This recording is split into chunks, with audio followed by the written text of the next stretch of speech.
My beloved child, this message did not reach you by accident.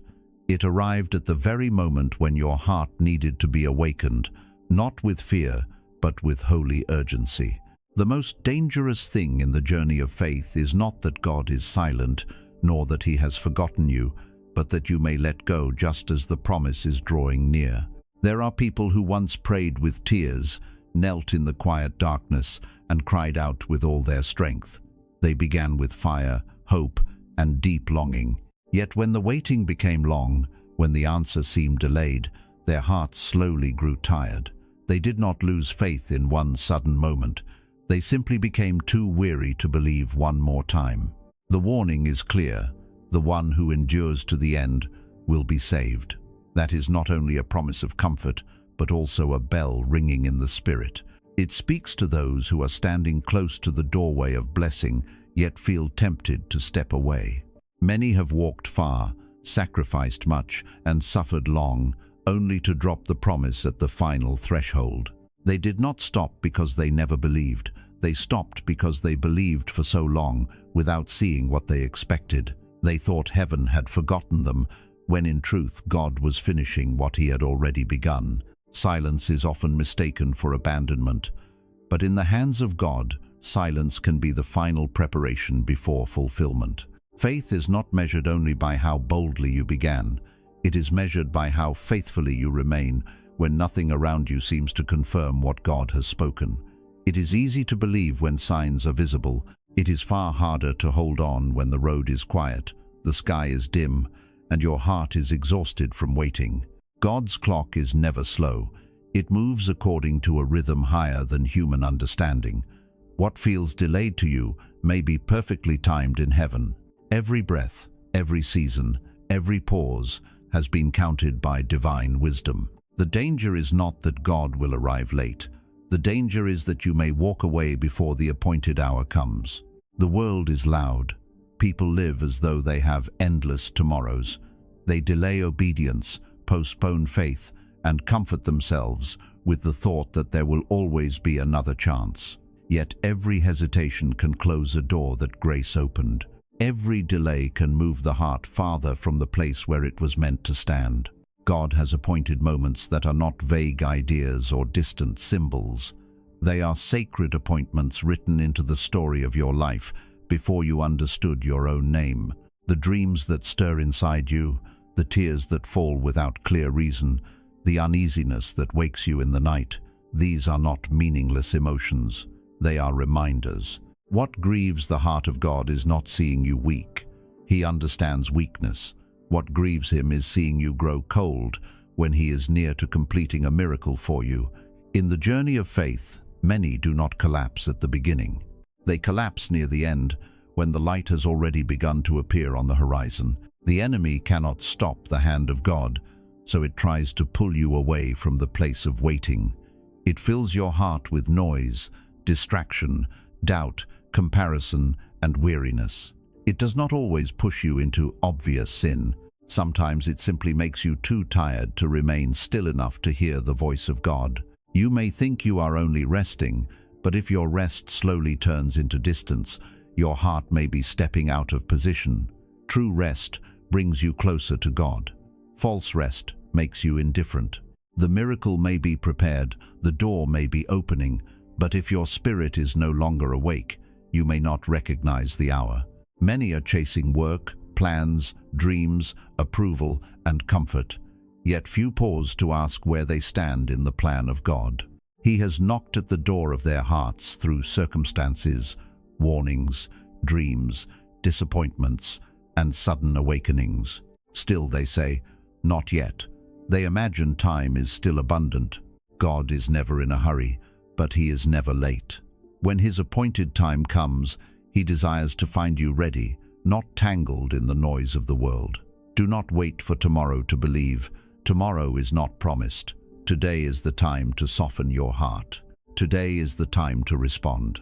Today is the time to return. Listen to your own breathing. Each breath is a gift that cannot be purchased back once it is gone. You may be busy building your life, caring for every detail, and chasing what seems urgent. Yet there is something greater than all of these things. It is your life in God. Without that, everything else becomes noise. Today, if you hear His voice, do not harden your heart. That word is not for some distant generation. It is for the person who keeps saying, "One day I will change. One day I will return. One day I will obey." The danger of one day is that it often becomes never. Delay can become a habit can become a chain. The devil does not always need to destroy faith directly. Sometimes it only whispers, "There is still time." It does not need to steal your devotion in one dramatic moment. It only needs to delay it until the door has closed. Distraction can steal what rebellion never could, because distraction often feels harmless. God does not reproach you for being weak. He knows your frame. He sees the trembling in your soul. What He does not want is for you to become so accustomed to weakness that you no longer desire to stand. He has sent awakenings into your life many times, restless nights, painful events, sudden memories, and dreams that would not leave you. You may have called them coincidences. You may have explained them away. Yet again and again, God was gently touching your soul, reminding you that He was still waiting. The time is not someday. The time is today. His timing is not measured by earthly clocks, but by the rhythm of heavenly purpose. God has plans for peace and not harm, plans to give a future and a hope. He has not stopped preparing good things, yet you must show up at the hour He appoints. Every time you postpone obedience, you are not making God late. You are arriving late to what He has already prepared. There are moments when your heart grows weary because the road feels too long and prayers seem unanswered. But you have not been forgotten. God is teaching you to walk by faith, not by feelings. Feelings change with weather, words, memories, and circumstances. Faith stands because it is anchored in who God is. Look back over your life.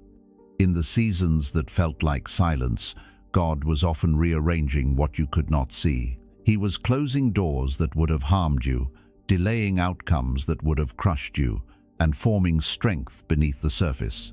His time is not late, it is different, and that difference trains the soul to trust. The world makes you believe you have endless chances.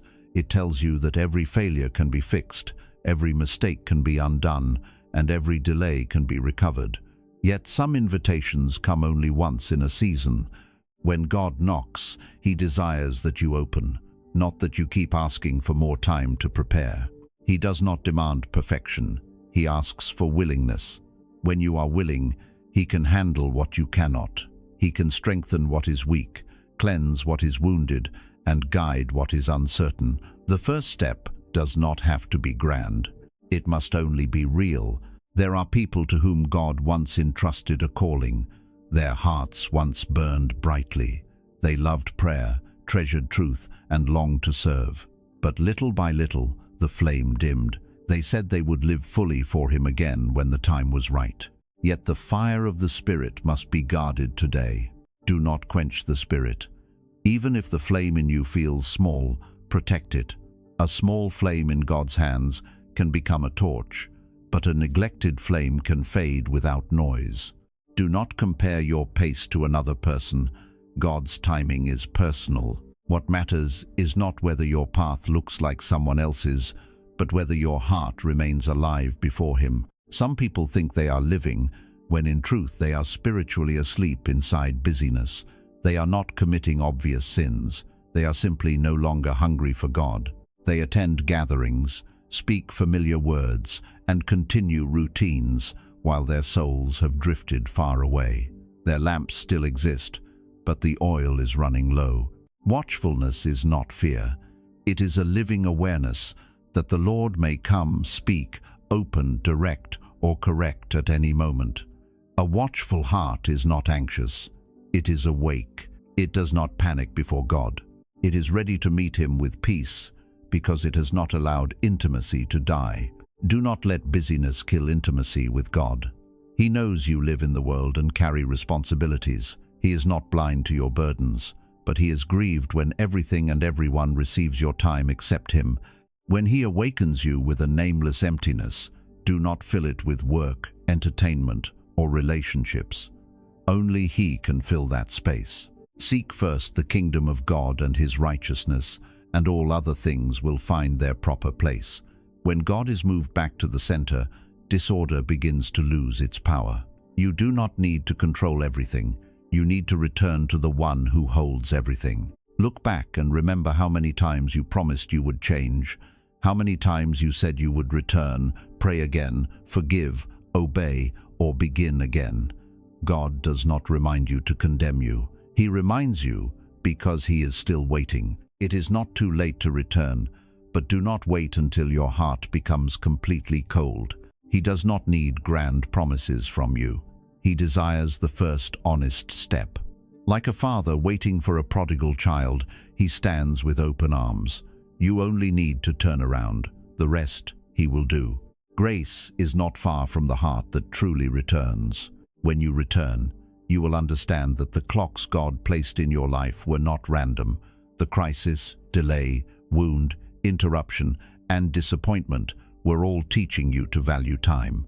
Every second is an opportunity to love, forgive, obey, and live within His will. Do not waste the gift of life in procrastination and indifference. One day the clock will stop. What remains will not be the applause you gained or the possessions you gathered. What remains will be the love you gave to God and the obedience you offered while time was still in your hands. Therefore, wake up. Do not wait for a clearer sign. The signs have already been given. Take one step, even if it is small. Every step toward God is a step away from darkness. Like a sower who knows the harvest is near, rise and stand in your season. The journey of faith is not only about going far. It is about keeping the heart awake in the middle of distraction. The most dangerous part of the spiritual journey is not weakness. It is the moment when you think you are almost there and begin to relax your vigilance. The final stretch is where just a little more perseverance could bring you into the promise. That is often when the enemy attacks most fiercely. It does not always attack with visible sin. It attacks with weariness, discouragement, comparison, irritation, and the constant noise of the world. Many souls have stopped at the door of their miracle because they could not wait one more hour. Yet those who hope in the Lord will renew their strength. God does not want you merely to begin in fire. He wants you to finish in light. He knows you have endured trials. He knows that waiting can make the heart feel cold. You may look at others and ask why they received quickly while you remained in silence. But comparison is a seed that can grow into bitterness. Faith is not a competition over who receives first. It is a personal journey with God. He has a unique plan for every soul. No one is late who is still walking in His will. Do not grow weary in doing good, for in due season you will reap if you do not give up. Sometimes God is not asking you to run faster. He is asking you to sit at His feet and receive strength. Be still and know that He is God. The world tells you to be strong by hiding your pain. God teaches that true strength begins when you stop pretending and allow Him to meet you in weakness. You do not need to hold back your tears before Him. He hears every sigh, sees every trembling, and understands what even you cannot explain. He is not far away from your weariness. He is near, waiting for you to lift your head so He can help you stand again. Distraction does not always come through pain. Sometimes it comes through pleasant things, compliments, opportunities, small successes, and the desire to prove yourself.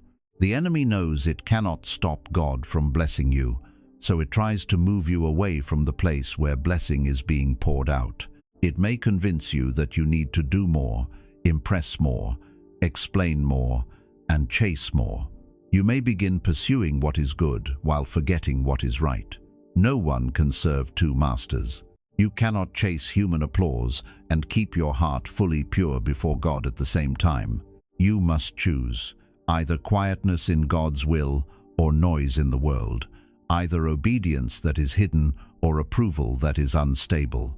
The world's applause changes quickly. God's gaze remains steady.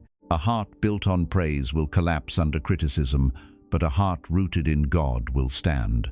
There are days when you want to let go, not because you do not believe, but because you have waited too long. God understands.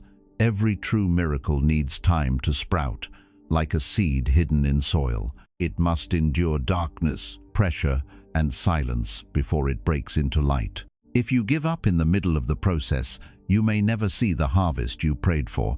Those who sow in tears will reap with joy. Your tears are not wasted. They water what God is growing. Exhaustion does not mean failure. It means you need Him more deeply than before. When your hands tremble, take hold of His. When your knees are weak, kneel down.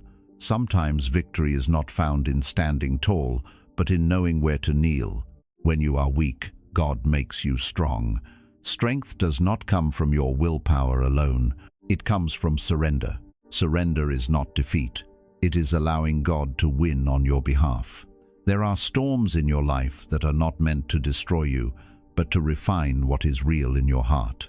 God allows trials, not because He delights in pain, but because He wants love that remains, even when your hands are empty. When you stay faithful though you see no miracle, you yourself are becoming the miracle. Blessed are those who have not seen and yet have believed. God has not forgotten one prayer. He may be waiting for your heart to become ready to receive what He is preparing. Do not fear weariness. Fear only the kind of weariness that kills faith.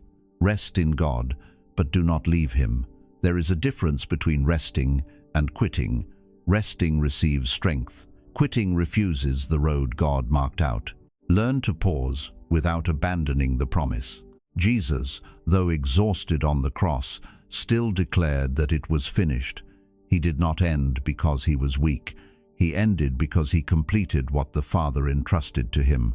God desires that you finish in the same spirit, not because you are worn down, but because you have faithfully walked to the end. Every step you take in exhaustion is lifted by grace. Look up to God, not around at the storm. When your mind stays on Him, peace returns. No curve in the road is meaningless. Every drop of sweat on the path of faith is counted. What God is training in you is not only the strength to run, but the strength to stand. After every gust of wind, what remains is not the one who ran fastest, but the one whose heart stayed faithful. Ahead of you, you will need steadfastness for deeper silences and greater trials. Do not be afraid when the light seems dim. In the deepest night, God's light shines most clearly. Keep walking, not because you still feel strong, but because God is still walking with you. The place you think is the end may be the beginning of a new chapter. In that chapter, God will teach you that true faith is not only endurance, but peace in the middle of the storm. Sometimes what weighs down the soul is not the storm, but the silence. God's silence can confuse you. You may feel like a child standing in the dark, unsure whether the Father is still near. You have prayed, cried, waited, and still the answer has not come. You begin to wonder if He has turned away. But God has never left. In the long pauses, He is often working more deeply than ever. When He is silent, He is not absent.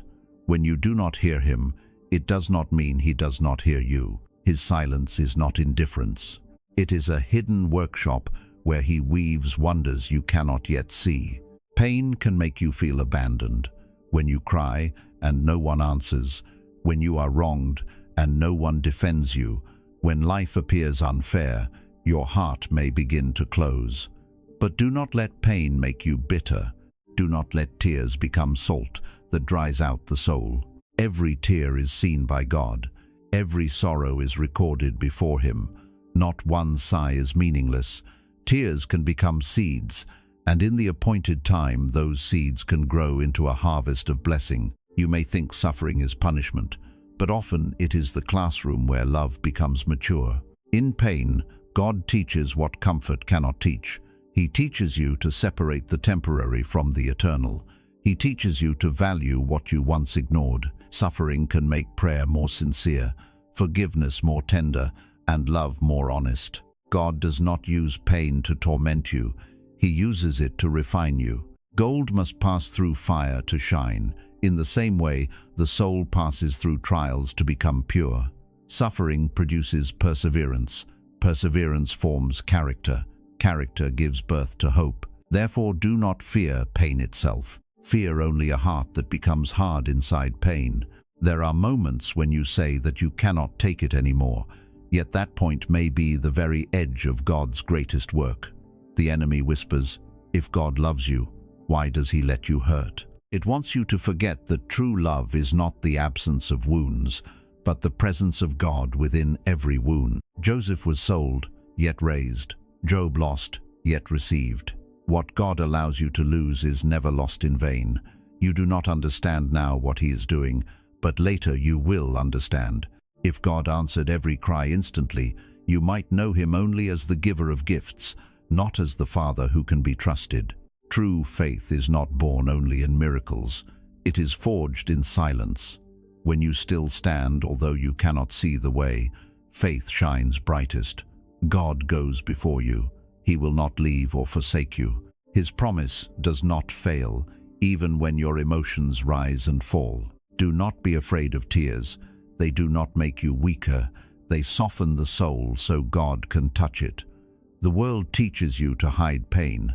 God teaches that weakness turned toward him is the truest strength. When you weep in his arms, he turns tears into oil that anoints the soul. You do not have to pretend before God.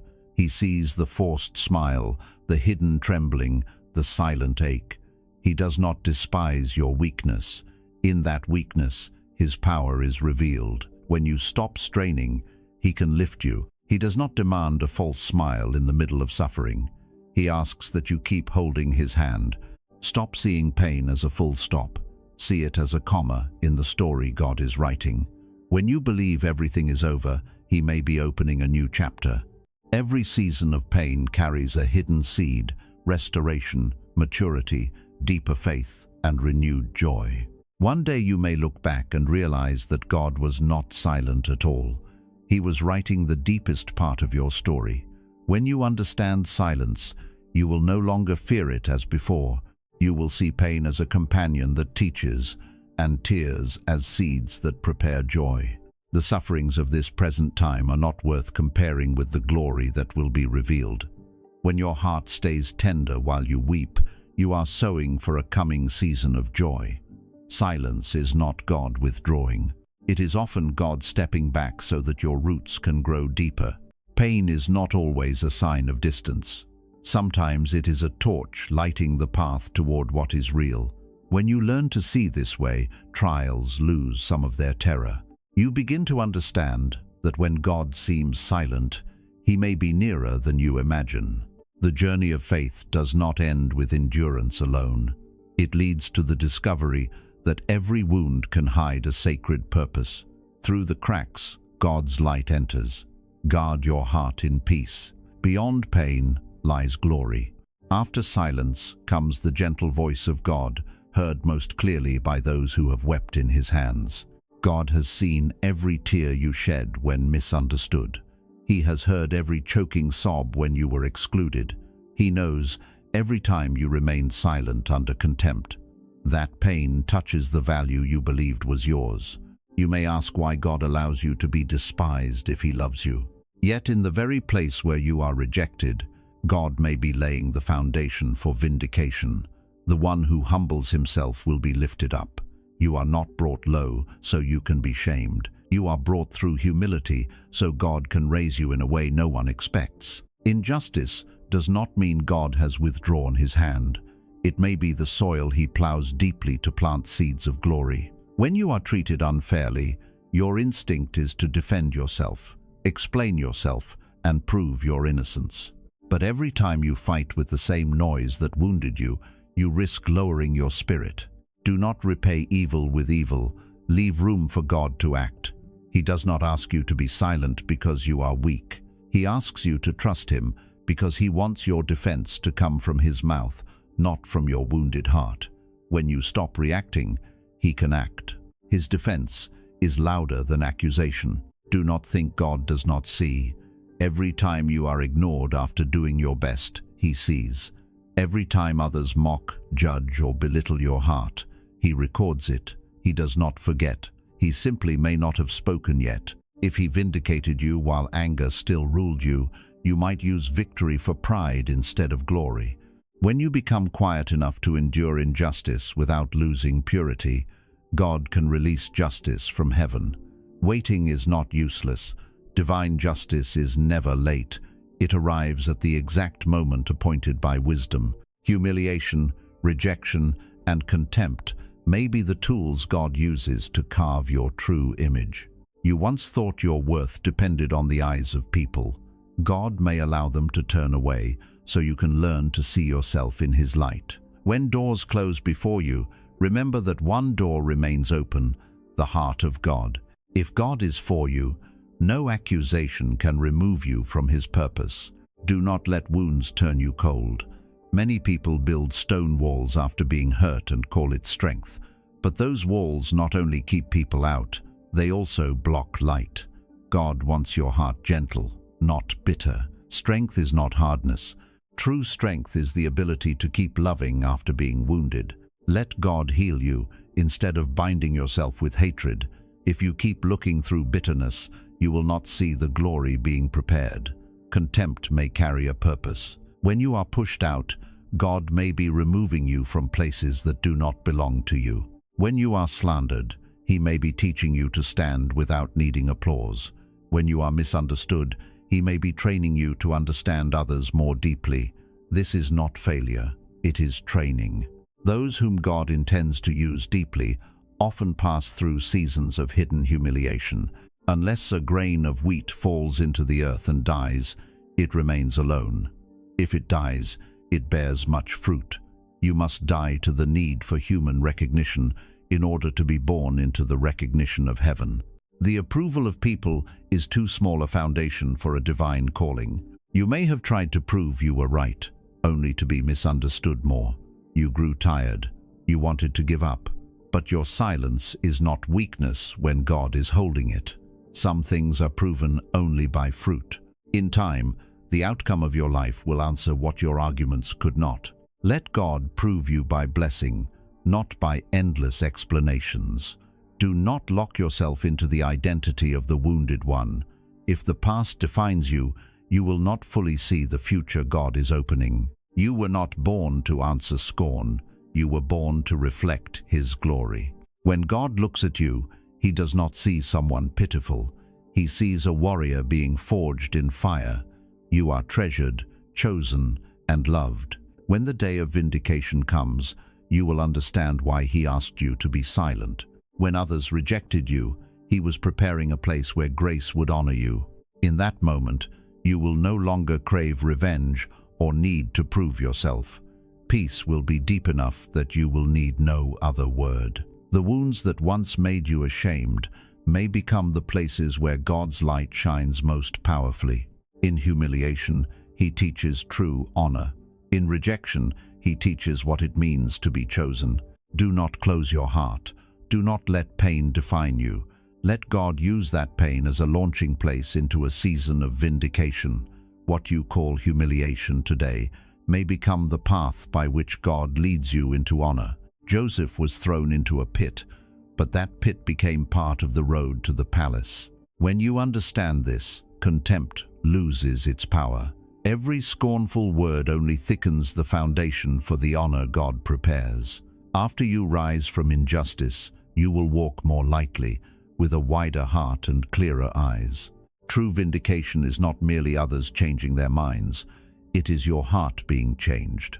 When you see through God's eyes, things that once wounded you will not wound you in the same way.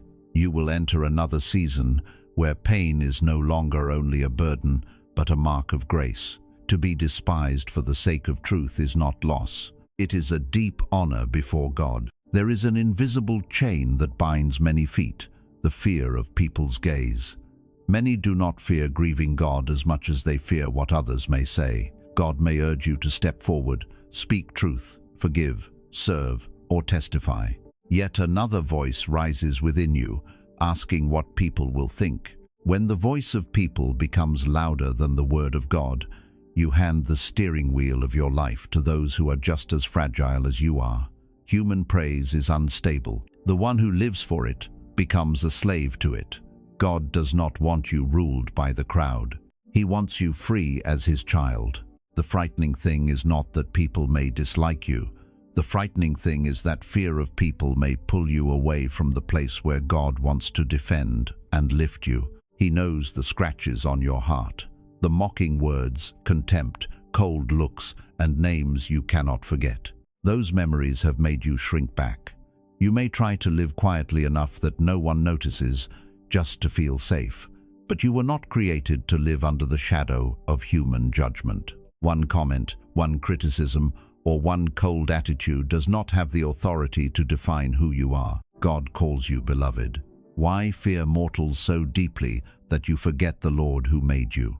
Fear of people grows when the image of God in your heart becomes too small. He does not condemn you for that. He wants to heal it. He wants his voice to become weightier than every other voice. How many times have you known what was right, but did not dare to do it because you feared people? God stirred you to forgive, but you feared being called weak. He called you to serve, but you feared being judged. He placed a testimony in your heart, but you feared laughter. If you are still trying to please people above God, your freedom is not complete. You have been called not to be a slave of opinion, but a child of the King. Small acts of courage matter. Confessing his name, sharing what he has spoken, standing for truth, obeying when it costs comfort. These acts become spiritual signatures. They show that you have chosen God over safety. God wants to bring you out of the dark corners of shame into the place he has prepared. He wants to defend you, open doors no one can shut, and show through your life that he is with you. But if God opens a door and you still stand outside because you fear comments, you may watch blessings pass before your eyes. He will not force you through. He invites you.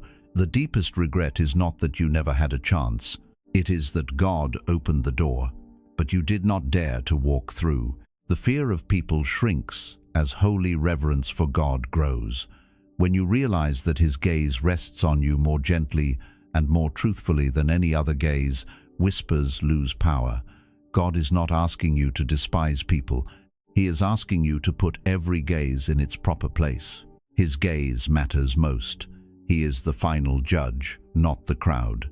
Your worth is not defined by applause, silence, laughter, or rejection. When you live according to what God says, even when others do not understand, you step into freedom. Your heart is no longer controlled by the smile or scowl of another person. When you choose God over human opinion, something begins to change. People who once despised you may be forced to look again. Doors once closed may open. Stories that made you bow your head may become testimonies of grace. God can use your life as an answer to many questions. The thing that once made you tremble will no longer be people's words, but the holy desire not to miss what God is doing. You will fear delaying when he has already spoken. You will fear wasting the open door. And from there, you will walk into new stages with a lighter heart. Now hold these words deeply, like someone carrying a small lamp through a storm. What is coming will not only change outward circumstances, it will change how you see yourself, how you see God, and how you see the road you have walked. This is not simply a comforting sentence. It is a signal in the spirit. You are closer than you think.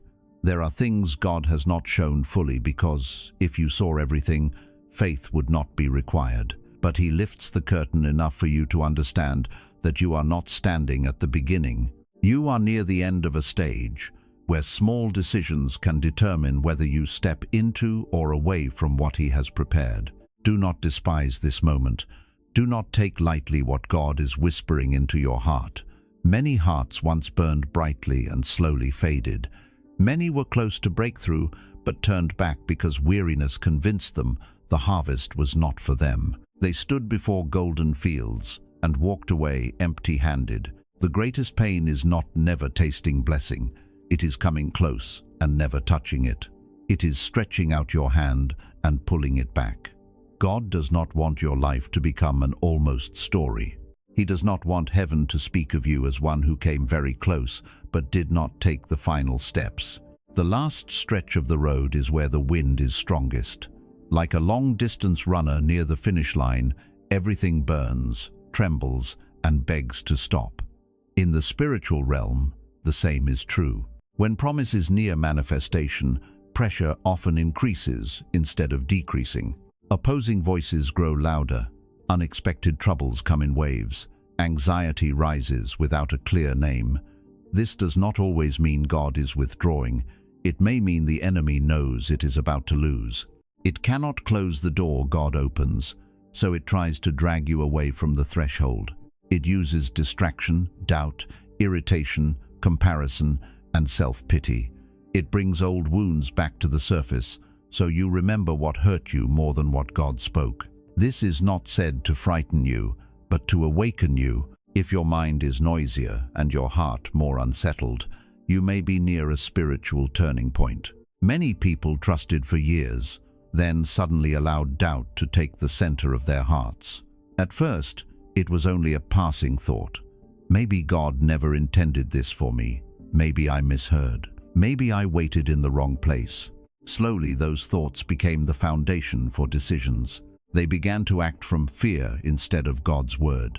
They chose quick fixes, short paths, and doors that looked open but were not opened by God. They accepted less because they no longer believed God still had more. Shortcuts often lead to dead ends, while God's road may seem slow but reaches the destination. Some become so tired from waiting that they say they will take care of themselves because it seems God is not taking care of them. They step into relationships He did not lead, accept work He did not appoint, or make compromises their conscience knows are wrong, just to suffer less in the moment.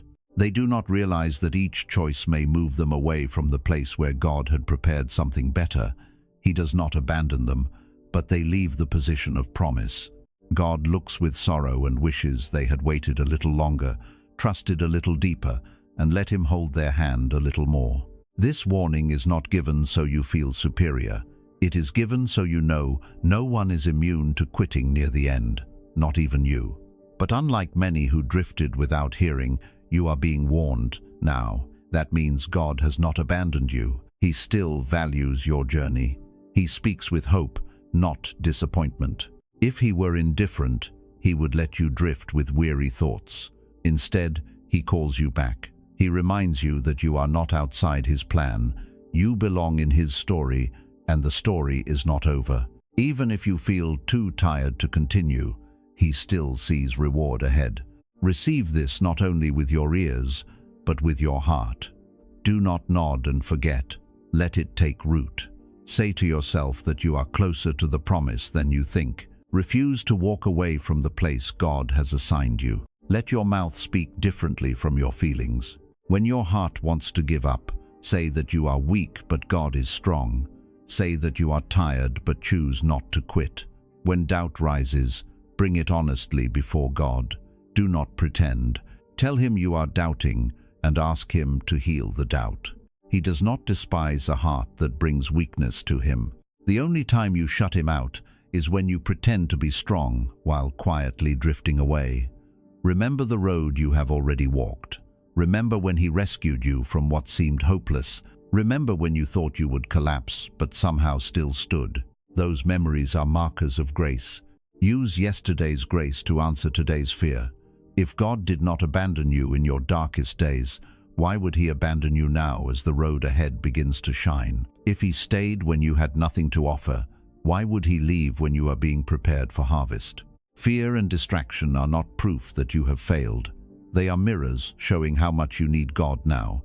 When you feel like running away, run closer. When you feel like withdrawing, sit longer at His feet. Do not wait to feel strong before coming. Come trembling.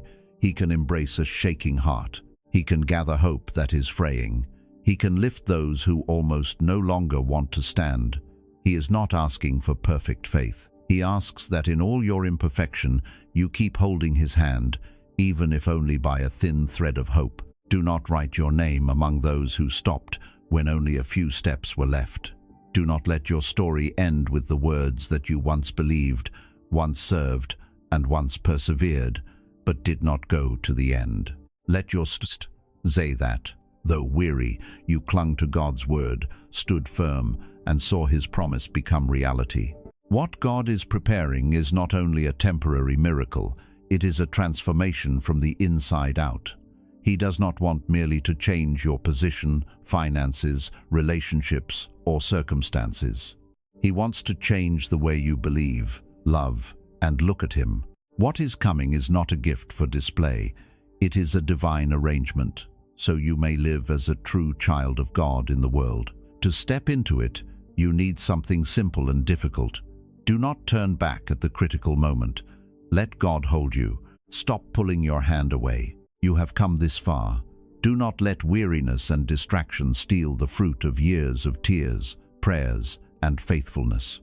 God is beside you, not to tell you a pretty story, but to take your hand and say, "Keep walking with me. Do not stop now." Many have almost touched what God promised and then let go, not because the promise changed, but because they believed the poisonous whisper that God had left them.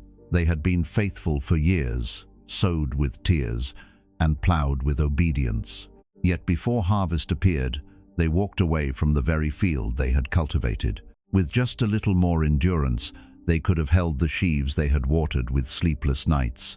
Therefore God speaks gently but firmly, not to scold, but to awaken. Do not fall into the pit of despair where many have slipped. Do not stop at the threshold. He is opening. The fact that this message has reached you is not random. It is not just another piece of content in an endless stream. It is a spiritual appointment. At the moment you feel close to collapse, God calls your name and reminds you that he knows the slow-burning weariness inside you. He knows the tiredness in your hope, not only your body.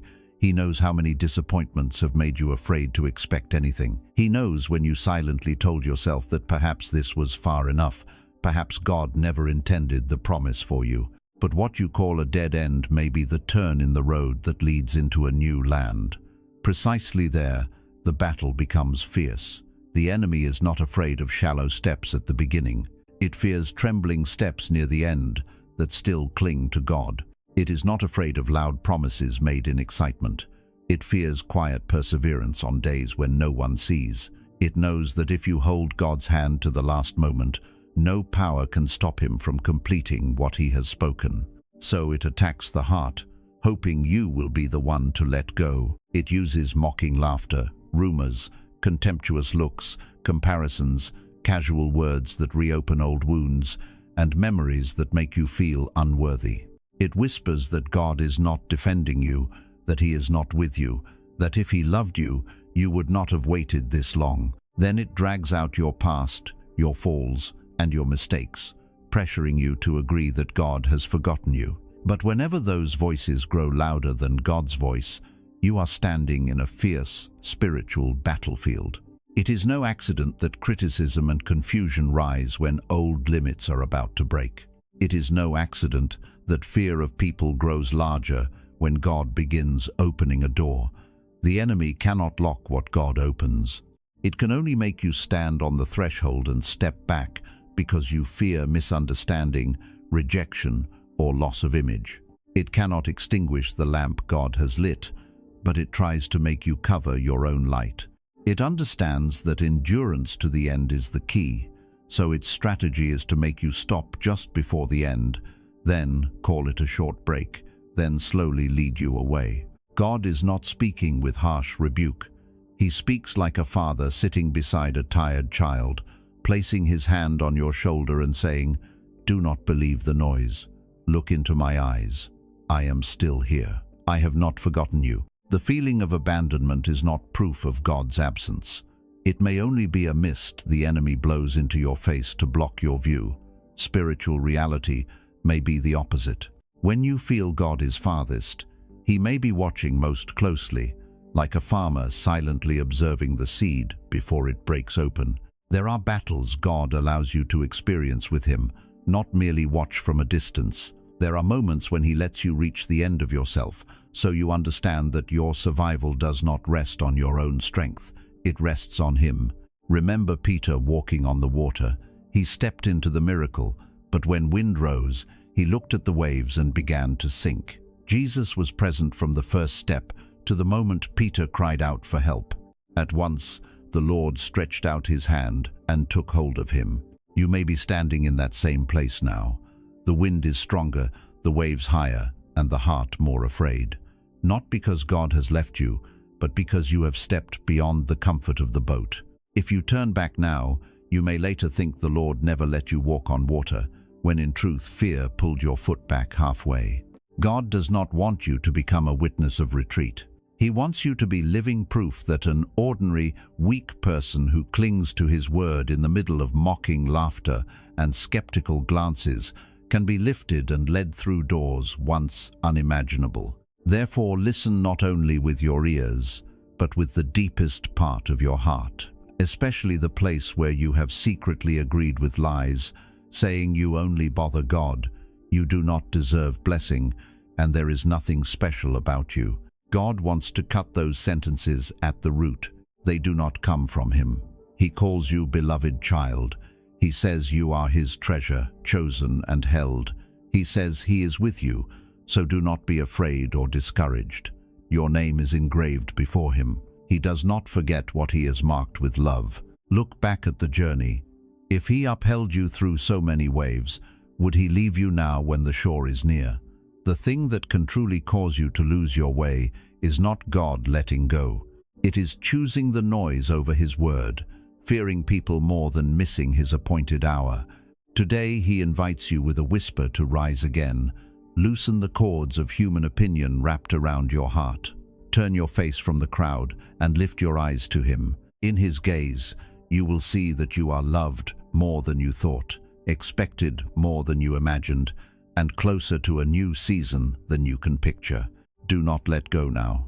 The place you thought was the end of the story may be the first page of a new chapter. One day you may look back and realize that if you had bowed to fear that day, you would have missed the very moment when God stepped forward to defend you.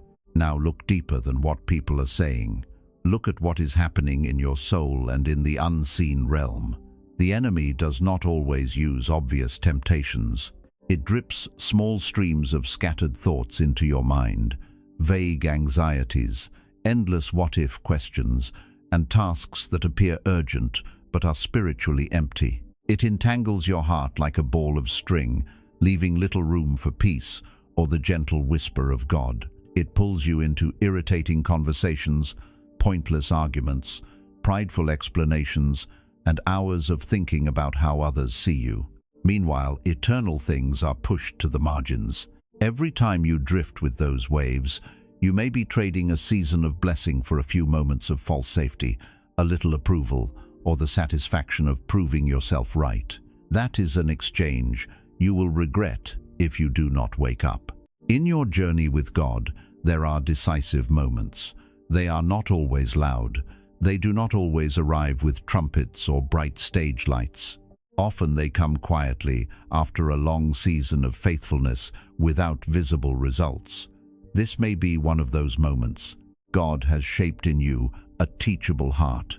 He has allowed you to pass through injustice, silence, tears, and waiting so the roots of faith would grow deep. He is opening a door that belongs to your story, your wounds, your prayers, and your obedience. No one else can walk through it for you. This is set-apart time. It is not random. It is the meeting point between God's promise and your response. If fear of people, weariness, busyness, or noise causes you to retreat into a safe shell, you risk wasting the very years in which you cried, believed, sacrificed, and waited before God. This is not the time to keep looking left and right to read people's faces.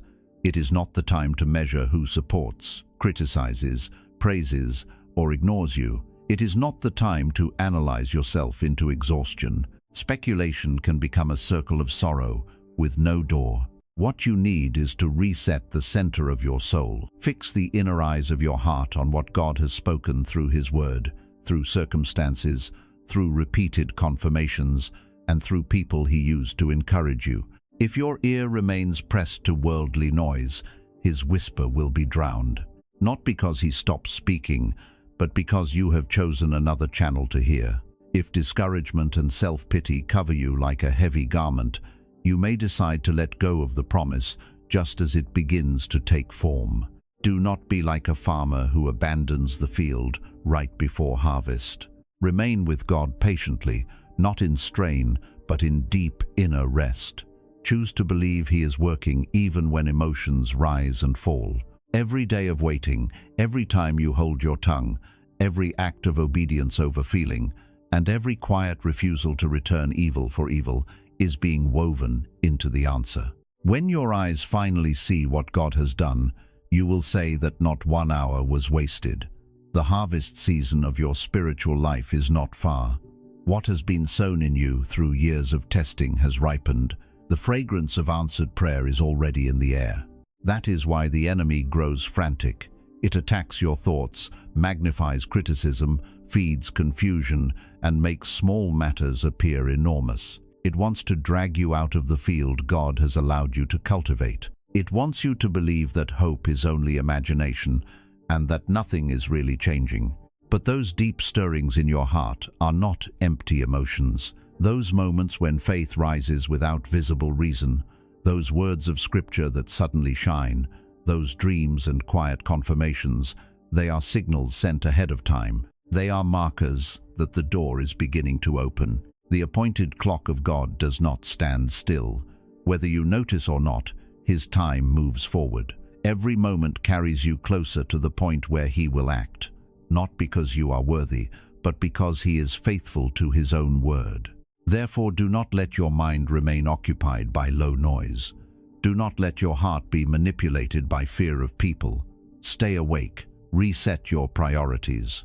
Let the full attention of your inner being turn back to God, because the moment when He defends and lifts, you will not wait for you to finish being busy with meaningless whispers. This moment is not an accident. It is a spiritual crossroads. You must choose whether to live as before, half believing and half afraid, half listening to God and half fearing people, or to lean fully toward Him despite what your eyes see. The moment before you is more precious than gold. Do not assume you will have countless such knocks in life. There are hours set apart for turning points. If you are honest, you can feel that this is one of them. Do not drift into the thought that you will deal with it later. That is one of the enemy's most dangerous whispers. It does not always urge you to reject God. It simply suggests there is no rush. Tomorrow is fine. When life becomes stable, then you will be serious. Those harmless-sounding thoughts have led many away from the good plans God prepared. How many times have you intended to change, return, obey, and live wholeheartedly, yet because you postponed a little, everything cooled until you forgot there had once been a promise between you and God? This is not said to condemn you, but to expose the scheme that lulls the soul to sleep. Tomorrow does not always arrive as imagined. Some once said they would believe and return on a beautiful day, but that day never appeared in their spiritual life. God speaks now, so you will not be moved briefly and then forget. This is a personal invitation addressed to you. The present moment is grace placed in your hand. You can hold it with decision or let it slip away through distraction. God does not force you, but He speaks plainly. If you keep stepping back and choosing silence in the face of His call, you may lose a special season He is beginning. Do not take winding paths God has not shown. He placed a promise, calling, and direction in your heart. You know the way you are meant to walk.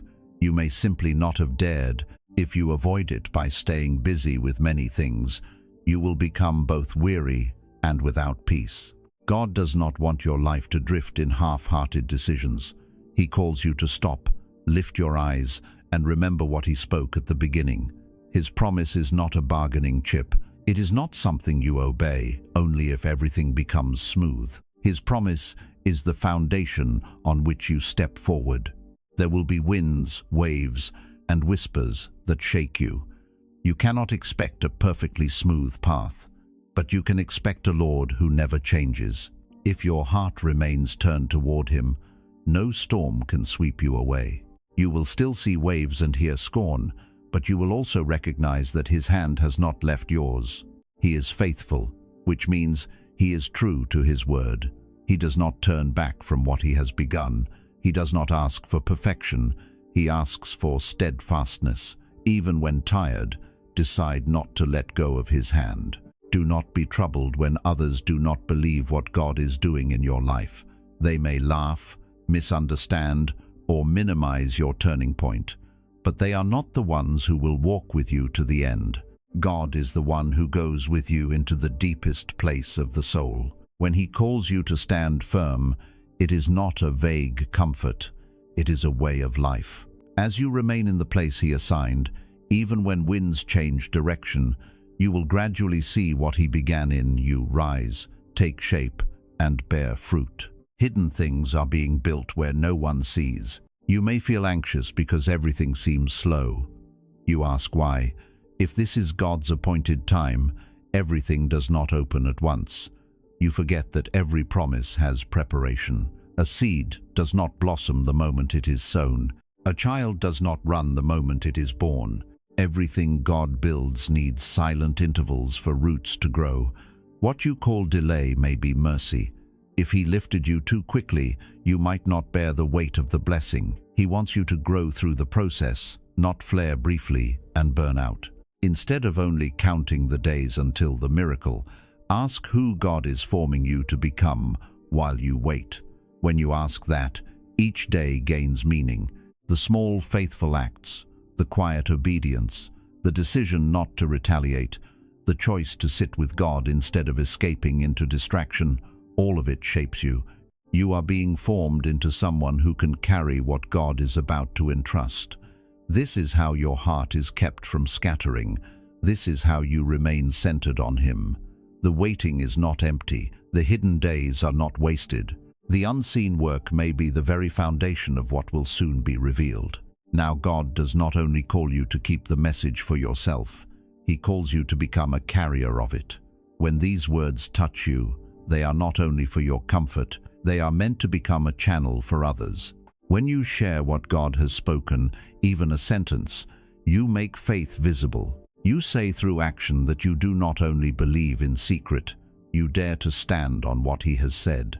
This is belief embodied in real life. It is no longer a passing emotion, but a decision. Such decisions mark the heart before God and loosen the fear of people. Do not underestimate a small act of obedience. A word shared at the right time can awaken a sleeping soul. A testimony spoken with humility can strengthen someone close to collapse. A message carried faithfully can become a lamp in another person's storm. God has reached for your heart so that your heart can become a bridge. What he heals in you, he can use to heal others. What he strengthens in you, he can use to strengthen others. What he teaches you in silence, he can turn into wisdom for those who are still lost inside noise. Therefore, do not hide the light because you fear judgment. Do not bury the message because you fear being misunderstood. The fear of people has stolen too many testimonies. It has silenced too many grateful hearts. It has made too many children of God live as though they have nothing to say. You do not need to shout. You need to be faithful. You do not need to impress. You need to obey. You do not need everyone to agree. You need to stay true to the one who called you. A heart that obeys quietly can move more in the spirit than 1,000 words spoken for applause. This is the hour to return to the center. Do not drift. Do not delay. Do not let old wounds, public opinion, exhaustion, or distraction steal the open door. God has spoken many times, but today his voice is near. Let your heart answer while it is still tender. Say yes with your life, not only with your lips. Say yes in the hidden place, in your decisions, in your forgiveness, in your patience, in your courage, and in your refusal to quit. Say yes when no one applauds. Say yes when the road is still unclear. Say yes because the one who calls you is faithful. The promise is not fragile. God's word is not weak. The fragile place is the human heart when it becomes tired, distracted, and afraid. Guard your heart. Keep it warm. Keep it near. Keep it surrendered. The door is not far. The season is shifting. The appointed hour is drawing close. Do not become cold at the threshold. Do not trade eternal purpose for temporary relief. Do not pull back the hand you once lifted in prayer. God is nearer than your feelings suggest. His silence is not absence. His delay is not denial. His testing is not rejection. Remain, endure, listen, return, stand, rest in Him without quitting. Wait without bitterness. Walk without fear of people. Let your tears become seeds, your wounds become wisdom, your silence become strength, and your obedience become the path into the door He has prepared. My beloved child, you have not come this far to stop here. The same God who carried you through the night will not abandon you at dawn. The same hand that held you in hidden pain will hold you as you step into open grace. Do not let go now. The final steps still matter. Keep your heart awake. Keep your eyes fixed on Him. Keep your spirit soft. What He has begun, He is able to complete. What He has promised, He is faithful to fulfill. Walk on with Him, even trembling. The story is not over. The door is opening. The Father is still calling you forward. You may think that sharing a message, a word of encouragement, a few lines of truth, or a small testimony is not important. But in the spiritual realm, those small acts are like planting a flag on the ground of your life and declaring that this ground belongs to the Lord. When you speak what God has placed in your heart, you are not only bearing witness to others, you are bearing witness to your own soul. You remind your heart that you are no longer hiding. You are no longer ashamed of the one who has carried you through hidden nights and silent battles. Every time you dare to express your faith with humility, the fear of people loses a little of its grip. Every time you remain silent, only because you are afraid of what they might think, that invisible cord tightens around your heart. Freedom is often entered through small acts of obedience.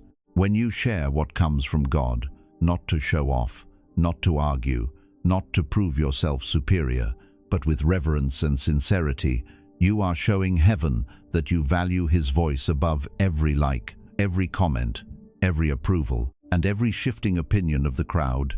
Instead of allowing your mouth to echo the noise of the world, you turn it into a channel for the living word. That is worship. It is also a quiet declaration that you do not want to miss the moment whose bell has already rung in your spirit. You are writing into the air that you are no longer asleep. You are saying that you want to stay awake and keep watch with God. To live this way, you will wrestle within yourself. There will be moments when you feel awkward, embarrassed, or misunderstood. God sees those hesitations. He does not condemn you for trembling. He takes your hand and teaches you to take one small step at a time. He does not demand that you instantly become someone who fears no one. He only asks that you stop letting fear decide everything. Courage does not always feel bold. Sometimes courage is a quiet yes spoken while the heart is still shaking. Sometimes faith is not a loud declaration, but one obedient step that proves you are willing to trust God more than your own desire to be accepted. Do not despise small beginnings. A single seed can become a tree. A single word can awaken a soul. A single act of obedience can break a chain that has held you for years. What looks small before people may carry great weight in heaven. There are people who are waiting for the encouragement God has placed in you. They may not tell you they are weary. They may not show the wound. They may smile, work, speak, and carry themselves as though everything is fine. But one word spoken in season can become a lamp in their darkness. When God comforts you, He is also preparing you to comfort others. When He lifts you from despair, He is teaching your hands how to lift someone else.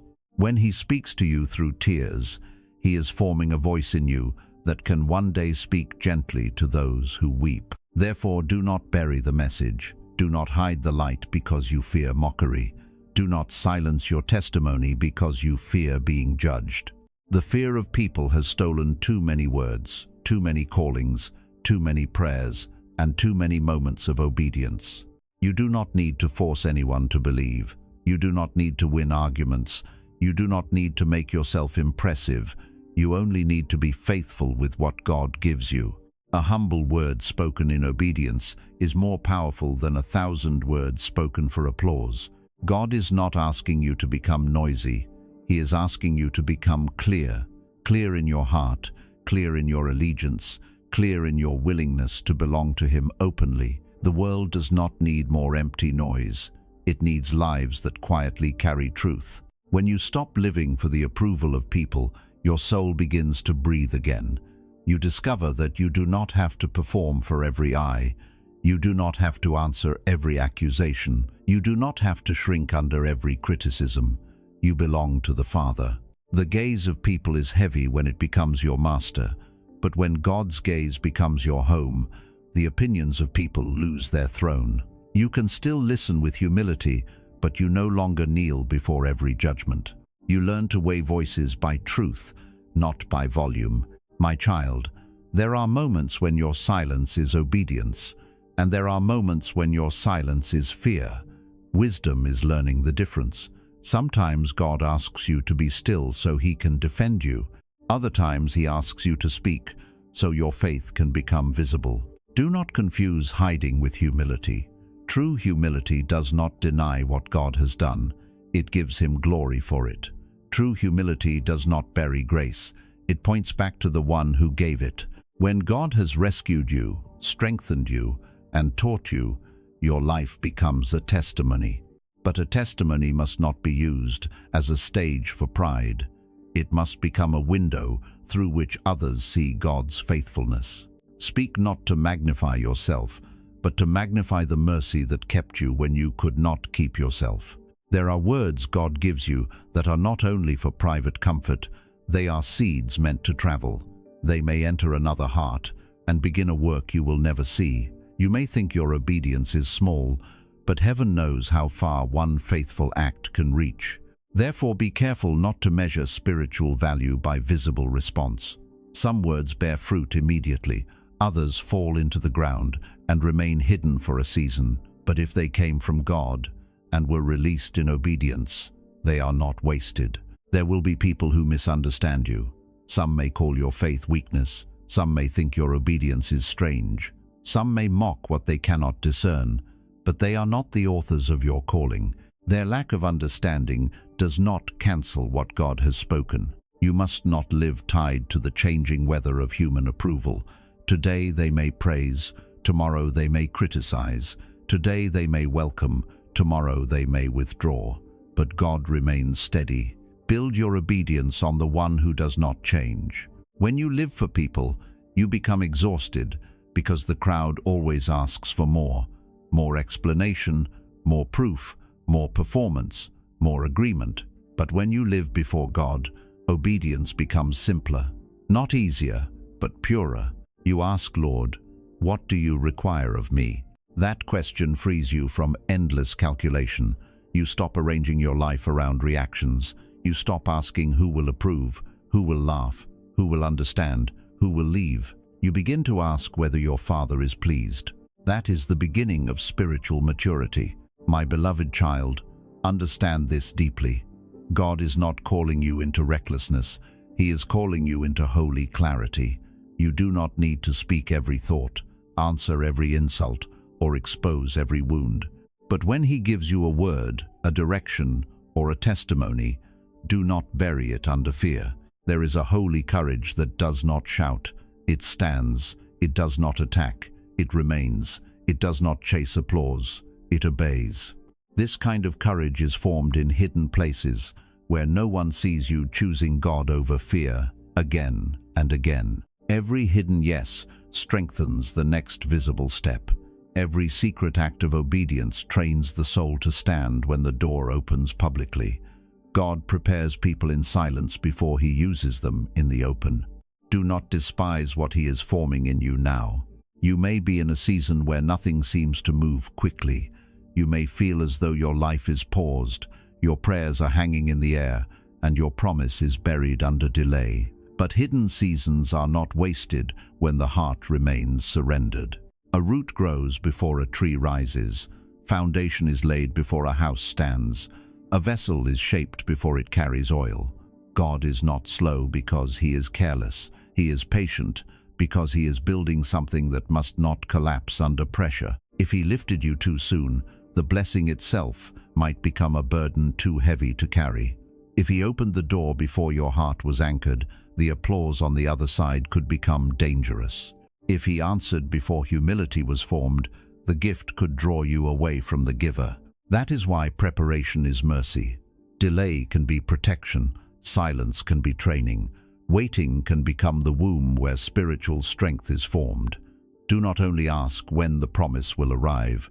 Ask who God is shaping you to become while you wait.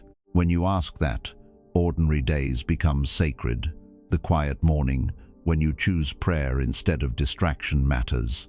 The moment you refuse to answer bitterness with bitterness matters.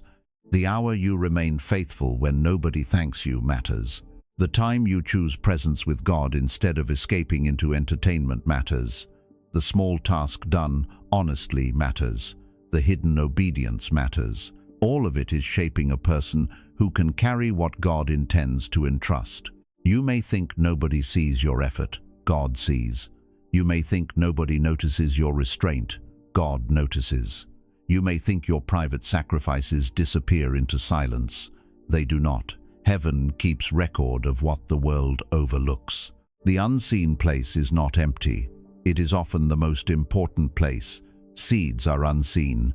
Roots are unseen. Foundations are unseen. Yet everything visible depends on what is hidden. Do not abandon the hidden work because it has not yet been applauded. My child, do not let your heart scatter. A scattered heart hears many voices, but follows none clearly. It begins with prayer, then runs to worry. It begins with faith, then runs to comparison. It begins with obedience, then runs to fear. Bring your heart back to the center. The center is God, not the promise, not the blessing, not the open door, not the future you desire. God himself must be the center. When he is the center, the promise finds its proper place. When he is not the center, even good things can become idols. There are people who want the harvest, but no longer want the Lord of the harvest. They want the answer, but not intimacy. They want relief, but not surrender. God loves them too much to give them what would pull them farther from him. So he waits. He purifies desire. He teaches the soul to say, Lord, even before the answer comes, I choose you. Even if the path is long, I choose you. Even if others do not understand, I choose you. This is the faith that can carry blessing without being destroyed by it. Do not think God has forgotten the promise because he is working on the person who will receive it. He is not only preparing what is ahead of you, he is preparing what is inside you. The outer door and the inner maturity must meet at the appointed time. That appointed time is not controlled by panic. It is not accelerated by comparison. It is not forced by impatience. It belongs to God. Your part is not to manipulate the hour. Your part is to remain faithful, awake, and surrendered when the hour arrives. There are divine moments when God gently gathers the scattered pieces of your journey. Doors that closed, delays that confused you, wounds that humbled you, and detours that seemed meaningless begin to reveal a pattern. You realize none of it was random. What looked like interruption may have been redirection. What looked like rejection may have been protection. What looked like silence may have been preparation. What looked like loss may have been the clearing of space for something more aligned with God's will. You may think you simply happened to hear these words. You may think you only paused for a moment. But in God's world, chance does not rule the life of his child. He knew the hour you would be weary. He knew the minute your heart would waver. He knew the hidden place of pain that needed to be touched. He knew how long you had carried questions no one else could answer. He knew how close you were to giving up. And in that precise place, he allowed a word to reach you. God does not always call through great events. Sometimes he uses a quiet sentence in the middle of noise. Sometimes he uses a simple message when you are tired enough to stop pretending. Sometimes he speaks when the heart is wounded enough to finally hear truth. This is such a moment. It is not merely inspiration, it is confirmation that God sees you. He has traced every step that brought you here. He knows the path behind you, the confusion around you, and the door ahead of you. When you hear the warning not to fear people more than God, do not treat it as general advice. When you hear the call not to miss the hour of the open door, do not assume it is meant only for someone else. Let it speak to the exact place where you have been hesitating. God is placing His hand on your shoulder and calling you personally. He is drawing you out of the fog of human opinion and into the clear light of His fatherly gaze. His voice does not define you by your present weakness. It speaks from what He ordained for you from the beginning. He does not speak empty words. He does not play with your tears. He does not awaken hope merely to disappoint it. If He tells you to guard your heart, it is because He knows what will try to threaten you. If He tells you victory is near, it is because He sees what you cannot see. You see the present tangled with memories, delays, criticism, and uncertainty. God sees the beginning, middle, and end at once. He knows where you are prone to stumble. He knows where fear may pull you back. He knows the voices that tempt you to stop. That is why you must not take this moment lightly. Do not treat it as good content and then leave unchanged. Let the message seep into the places you usually keep closed. Let it ask you who is directing your steps, the eyes of people or the eyes of your Father. Be honest before God about your fear of public opinion. Do not cover it with religious words. Do not pretend you are unaffected. Tell Him where you are afraid. Tell Him whose opinion still controls you. Tell Him where mockery still wounds you deeply. Honesty is not weakness before God. It is the beginning of healing. The heart that hides cannot be healed. The heart that opens, even trembling, gives grace a place to enter. God does not despise confession. He meets it with mercy. You may have carried old humiliations for years, a sentence spoken against you, a season when you were ignored, a rejection that made you question your worth, a failure people remember more clearly than your growth. God knows each wound by name. He does not simply say, "Forget it." He says, "Give it to me." He does not ask you to deny the pain. He asks you not to let pain become your master. He does not ask you to pretend people never hurt you. He asks you to let Him become greater than the hurt. If you continue to live from old shame, you will shrink before doors God is opening. You will see opportunity and call it danger. You will hear invitation and interpret it as threat. You will mistake God's call for another place of possible rejection. But God is not inviting you forward to expose you to shame. He is inviting you forward to heal shame by teaching you that His approval is stronger than human rejection. You cannot be fully free while the memory of people's judgment still rules your obedience. Let God break that chain slowly and deeply. Every time you obey despite fear, a link weakens. Every time you choose His word over their opinion, a link breaks. Every time you stand in truth without hatred, your soul becomes stronger. Freedom is not the absence of all trembling. Freedom is obeying God even while trembling. Freedom is not never hearing criticism. Freedom is no longer letting criticism decide your identity. Freedom is not being liked by everyone. Freedom is belonging completely to God. My child, there is a door ahead that cannot be entered by the version of you still enslaved to people's approval. That is why this training matters. God is not delaying you to punish you. He is freeing you so that when the door opens, you can walk through without bowing to fear. The open door will require courage. It will require focus. It will require a heart that can hear God above noise. It will require the ability to stand when people misunderstand. It will require humility when lifted and patience when delayed. Do not ask God only to open the door. Ask Him to make you ready to walk through it. An open door without readiness can become overwhelming. A blessing without maturity can become a weight. A platform without humility can become a trap. God's preparation is not against your promise. It is part of your promise. The slow shaping, the hidden obedience, the painful surrender, the repeated return to prayer, the quiet forgiveness, all of it belongs to the same story. You may not see the full picture now. You see loose threads. God sees the garment. You see delays. God sees timing. You see closed doors. God sees protection. You see unanswered questions. God sees the wisdom of what He has not yet revealed. Instead of trying to figure out every detail, learn to trust more deeply. God does not call you to explain all His ways. He calls you to obey before you understand the whole context. You may not know why He seems slow, but you can know He is never careless. His thoughts are higher than your thoughts. His ways are higher than your ways. This does not mean you must stop thinking. It means you must recognize the limits of your reasoning and lean more fully on His will. Human understanding is real, but it is not ultimate.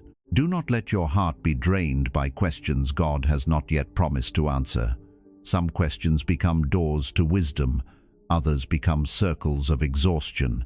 When why becomes the only word in your soul, you may lose the strength to obey what is already clear. A better prayer is this: Lord, what do you want me to learn in this? That question opens growth. It changes waiting from passive frustration into active formation. It helps you stop fighting the process and begin receiving what God is shaping in you. God does not promise that every detail will be explained in this life, but He promises that nothing entrusted to Him in faith will be wasted. Not the tears, not the delays, not the prayers that seem to disappear, not the obedience that cost you privately. The things you do not understand today, He will weave together later. One day, you may look back with tears and realize that He did not lose one piece of your life. Even what felt scattered was gathered. Even what felt buried was being planted. You will thank Him not only for the prayers He answered, but also for the prayers you thought He forgot. Some unanswered prayers may become the foundation for blessings you never dared to request. Some delays may save you from outcomes you could not survive. Hold firmly to this: God has not only made promises, He has already begun to fulfill what He has spoken. If your spiritual eyes were opened, you would see quiet movements around you. You would see people being positioned, old doors closing, new paths forming. You would see dreams that seemed dead beginning to rise gently again. You would see small confirmations that appear ordinary but are filled with timing. You would see how God arranges what you cannot arrange and protects what you cannot protect. This is not positive thinking. This is faith in the God who completes what He begins. He who began a good work in you will carry it on to completion. God does not begin only to abandon halfway. You may pause because you are tired, but He does not stop. You may lose sight of the future, but He sees the whole journey. You may feel weak in the present, but He sees the finished work. You may think your progress is small, but God knows the hidden victories that have already taken place in your soul. What He asks of you is not perfection, but daily faithfulness. Faithfulness in ordinary mornings, faithfulness in quiet work, faithfulness in the unseen hours, faithfulness when no one praises you, faithfulness when you choose honesty before Him while nobody is watching. Do not strain to make yourself worthy of the promise. You cannot earn what grace gives. Instead, immerse yourself in His presence so you can be renewed. Worthiness is not built by frantic proving. Strength is restored in communion with God. When you are weak, speak to Him. When you are afraid, do not hide. When your thoughts are drowning you, call His name. When worry circles your mind, open your mouth in praise. Praise does not deny the battle. It declares that God is greater than the battle. Do not chase after proving what God has spoken. Let Him prove it through your life. You do not need to force vindication. You do not need to convince every doubter. Put your feet into the small tasks He entrusts to you, and let His hand open what you cannot open. People may not understand your choices. They may mock you when you dare to obey. They may say you are foolish for waiting, weak for forgiving, strange for trusting, or too serious for taking God's call seriously. But on the day He defends you, they will see that something different has happened in your life. That difference will not come from pride. It will come from grace. It will not need to be shouted. It will be visible. A life transformed by God becomes an answer that arguments cannot produce. Fruit speaks in a language time understands. Therefore, do not rush to explain every season. Live faithfully through it. Do not rush to prove every promise. Walk obediently toward it. Do not rush to answer every critic. Let God write the answer in the outcome of your life. There is dignity in quiet obedience. There is power in patient faith. There is strength in remaining tender when you have reason to become hard. There is maturity in continuing to love God when the answer has not yet appeared. My child, the season ahead will require a heart that is not scattered by every sound. Guard your attention. Your attention is not small. What you continually listen to will shape what you believe. What you repeatedly watch will feed either fear or faith. If you feed your soul with accusation, comparison, and bitterness, do not be surprised when peace becomes weak. If you feed your soul with God's word, prayer, gratitude, and holy remembrance, strength will return. The inner life must be guarded. Do not let every voice have equal access to your spirit. Not every opinion deserves entrance. Not every criticism deserves meditation. Not every rumor deserves a response. Not every fear deserves a chair at the table of your heart. Choose what you allow to shape you. Let God's truth be louder than memory. Let His promise be stronger than shame. Let His presence become more real than the approval you once chased. This is how the soul becomes stable. Stability is not built in one dramatic moment. It is built by repeated returns. Return when distracted. Return when afraid. Return when angry. Return when ashamed. Return when tired. Return when you feel nothing. The heart that keeps returning learns endurance. Do not condemn yourself because you still struggle. The presence of struggle does not mean the absence of growth. Growth is often seen in how quickly you return after drifting. The old version of you may have stayed away for weeks. Now you return sooner. That matters. God sees progress people cannot measure. He sees the bitterness you almost spoke but swallowed. He sees the temptation you almost followed but resisted. He sees the fear you felt but did not obey. He sees the prayer you whispered when you wanted to quit. Do not minimize these hidden victories. They are stones in the foundation of your future. They train your spirit to stand. They prepare you for larger obedience. They show heaven that your heart, though weak, still chooses God. There is a harvest being formed through these choices. Not all harvest is immediate. Some harvest first appears as peace, some appears as wisdom, some appears as a stronger conscience, some appears as freedom from old patterns, some appears later as open doors. Do not define harvest too narrowly. God may be answering in you before He answers around you. He may be changing your reactions before changing your circumstances. He may be giving you peace before changing the storm. That too is a miracle. When the outward answer comes, you will need the inward work. Without inward formation, the answer may not bless you as deeply as God intends. So let Him continue. Let Him prune what must be pruned. Let Him heal what must be healed. Let Him strengthen what must stand. Do not fear the pruning. The branch is not cut because it is hated. It is pruned because it is meant to bear more fruit. Some things leaving your life are not signs of abandonment. They may be signs of preparation for greater fruitfulness. If certain relationships fade, do not panic. If certain doors close, do not despair. If certain plans collapse, do not assume the promise has failed. Sometimes God clears the ground before planting something more lasting. Your responsibility is not to cling to everything. Your responsibility is to cling to God. Some things must be released, so your hands are free for what He is giving next. Some places must be left, so your feet can walk where He is leading.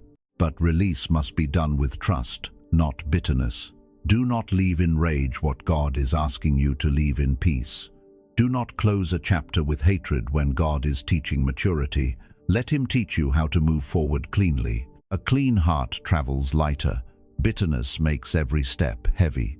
Resentment keeps you tied to people who hurt you. Fear keeps you tied to places you were meant to leave. Faith gives you the courage to move with God. My beloved child, there is a difference between waiting and being stuck. Waiting with God still has movement inside it. It grows, listens, heals, prepares, and obeys. Being stuck refuses to learn, refuses to surrender, and calls fear wisdom. Examine your heart gently. Are you waiting in faith or hiding in fear? Are you being patient or avoiding obedience? Are you resting in God or delaying because you are afraid of what the next step may cost? God asks these questions not to shame you, but to wake you. He loves you too much to let you call fear by another name forever. He loves you too much to let you build a house in hesitation when He has called you to walk. The next step may be simple.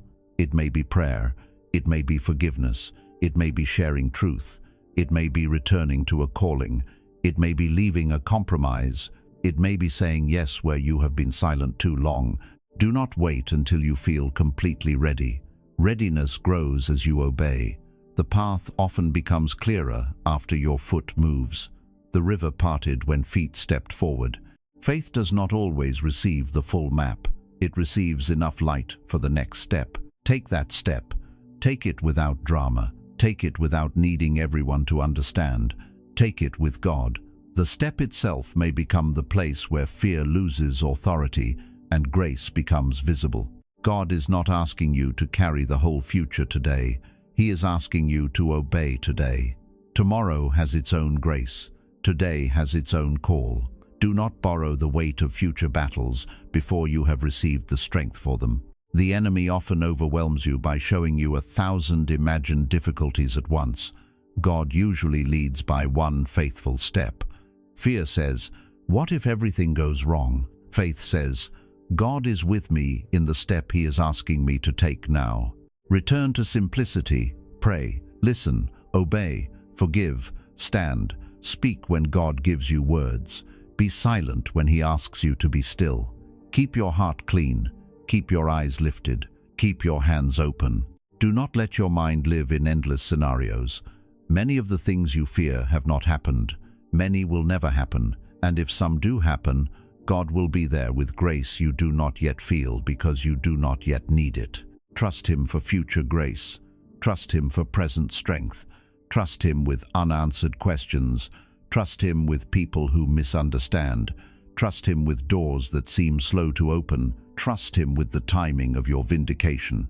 Your Father is not careless. He has not forgotten how long you have waited. He has not ignored the sacrifices made in secret. He has not overlooked the nights you cried and still chose faith. He has not missed the moments you almost quit and remained. He is closer to your story than you realize. He is not only watching from far away, He is working within the very fabric of your life. His hands move through delays, through counsel, through closed doors, through renewed desire, through quiet conviction. Sometimes His hand feels like comfort. Sometimes it feels like correction. Sometimes it feels like restraint. Sometimes it feels like invitation, but all of it comes from love. The Father who loves you knows how to guide you without losing you.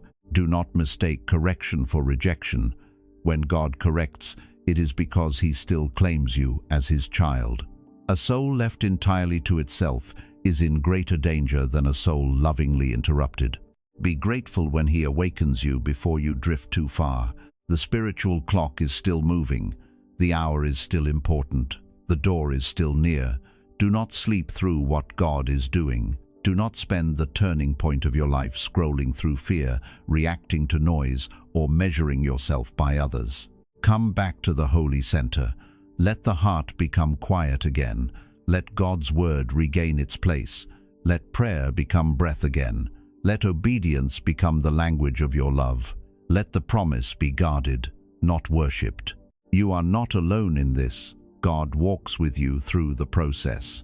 He understands hesitation, but He does not want hesitation to become your home. He understands fear, but He does not want fear to become your master.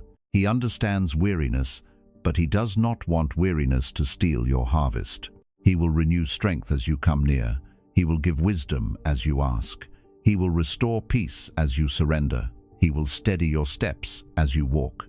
He will speak in the way and timing your soul needs most. Do not demand that he explain everything before you trust him. Trust is not built on having every detail. Trust is built on knowing his heart. And his heart has been revealed through mercy, patience, correction, rescue, provision, and the countless ways he has held you until now. Remember what he has already done. Let memory become a weapon against fear. The same God who rescued you before can rescue again. The same God who opened a way before can open another. The same God who healed one wound can heal the next. But do not only remember miracles, remember his presence. Remember how he stayed when nothing changed outwardly. Remember how he gave enough strength for one more day. Remember how he kept your soul alive when your hope felt thin. Those memories are sacred markers. Return to them when doubt rises. Let them answer the lie that God has forgotten you. Let them remind you that his faithfulness has never depended on your perfect understanding. The journey ahead may still contain pressure. The voices may not vanish immediately. The wind may continue to blow. But you are not being asked to walk alone. You are being invited to walk with the one who commands wind, water, time, doors, and hearts. Keep walking, keep believing, keep your heart open, keep your spirit awake, keep your obedience simple. The door God opens does not require you to become someone else. It requires you to become fully surrendered to him. Let him finish the work. Let him shape the vessel. Let him quiet the fear. Let him teach your mouth when to speak and your heart when to rest. Let him prove his word through your life in his way, not yours. One day, what is hidden now will become clear. One day, the delay will make sense. One day, the tears will be seen as seeds. One day, the closed doors will be recognized as mercy. One day, the silence will be remembered as the place where faith became real. Until that day, remain. Do not turn back because the road is difficult. Do not abandon the field because harvest is not visible yet. Do not cover your light because people may speak. Do not shrink from the door because your heart trembles. A trembling heart can still obey. A weary soul can still remain. A wounded person can still become a witness. A hidden life can still bear fruit. A small yes can still open the way for great grace. God has not asked you to be flawless. He has asked you to be faithful. He has not asked you to control the timing. He has asked you to trust. He has not asked you to silence every critic. He has asked you to hear him above them. Therefore, stand in the place he has assigned. Grow where he has planted you. Speak when he sends you. Wait when he trains you. Rest when he restores you. Move when he opens the way. And in all things, keep your hand in his. For the story is still being written, the chapter is still unfolding, the promise is still alive, the process is still holy, the Father is still near, and the hour that once felt delayed may be closer than your heart can imagine. Do not let go now. Do not let fear write the ending. Do not let people's opinions steal God's invitation. Do not let unanswered questions poison your trust. The one who began the good work knows how to complete it. Walk forward with reverence. Walk forward with humility. Walk forward without needing to prove yourself. Walk forward with eyes fixed on God. The door ahead belongs to his timing, his mercy, and his faithfulness. And when that door opens fully, you will understand why the waiting mattered. You will see why the hidden work was necessary. You will know why God asked you to remain, to trust, to speak, to be silent, to forgive, to endure, and to keep your heart awake. Until then, let your life say what your mouth may not always know how to say. Let your obedience speak. Let your patience speak. Let your peace speak. Let your courage speak. Let your willingness to belong to God openly speak louder than fear. You are not merely surviving a delay. You are being formed for a season. You are not merely waiting for an answer. You are becoming someone who can carry the answer. You are not merely resisting fear. You are learning freedom. So take heart. The Father sees you. The promise is not dead. The preparation is not meaningless. The process is not punishment. The silence is not absence. The open door is not forgotten.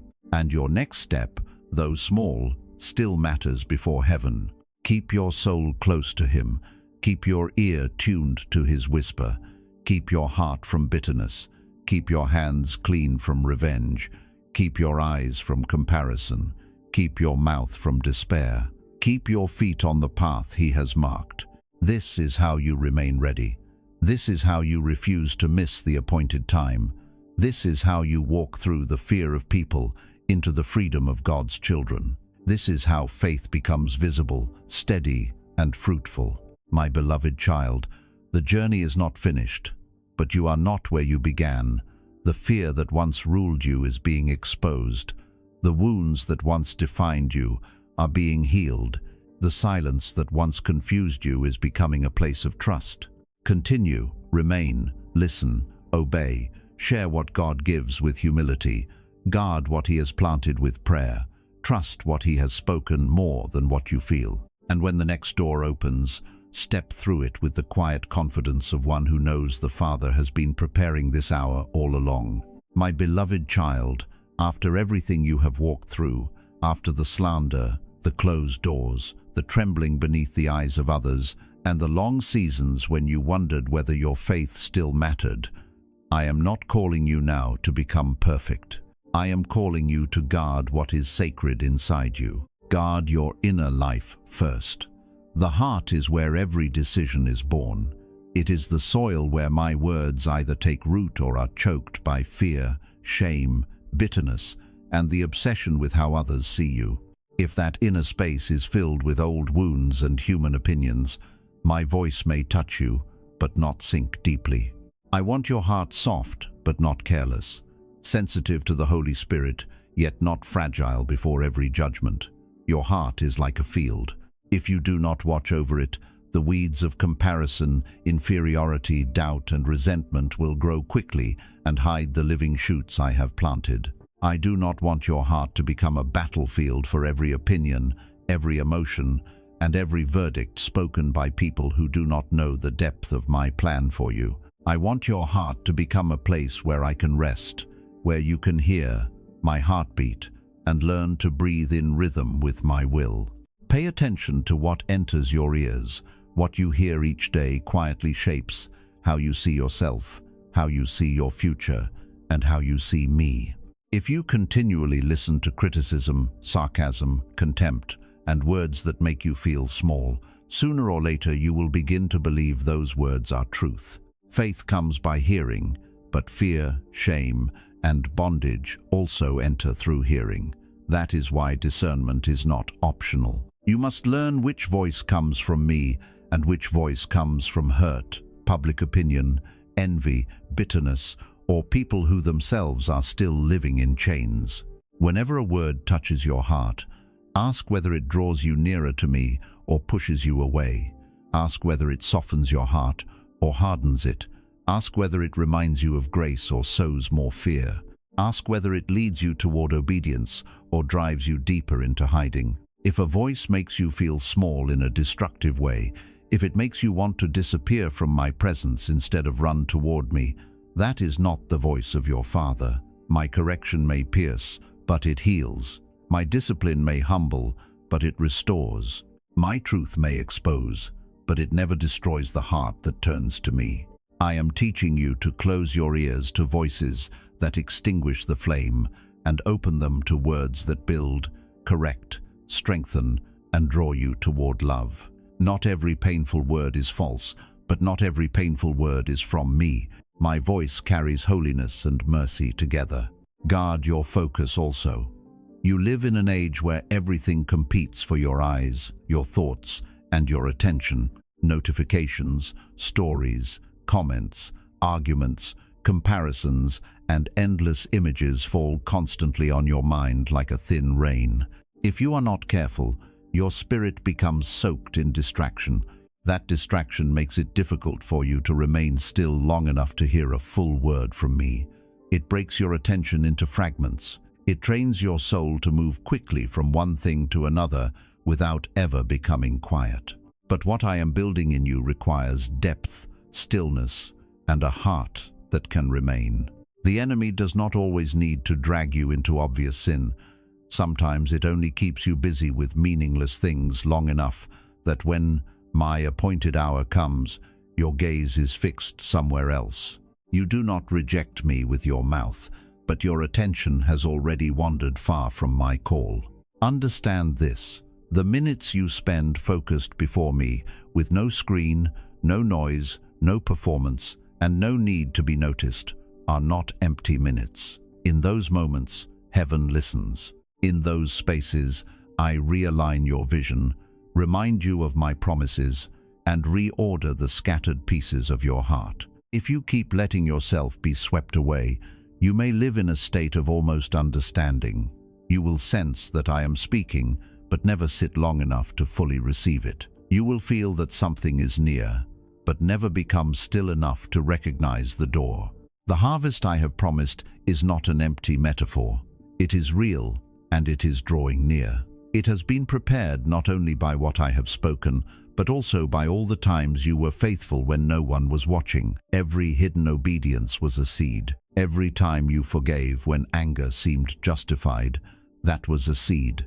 Every time you chose what was right when compromise would have been easier, that was a seed. Every time you kept silent and let me defend you instead of defending yourself from a wounded heart, that was a seed.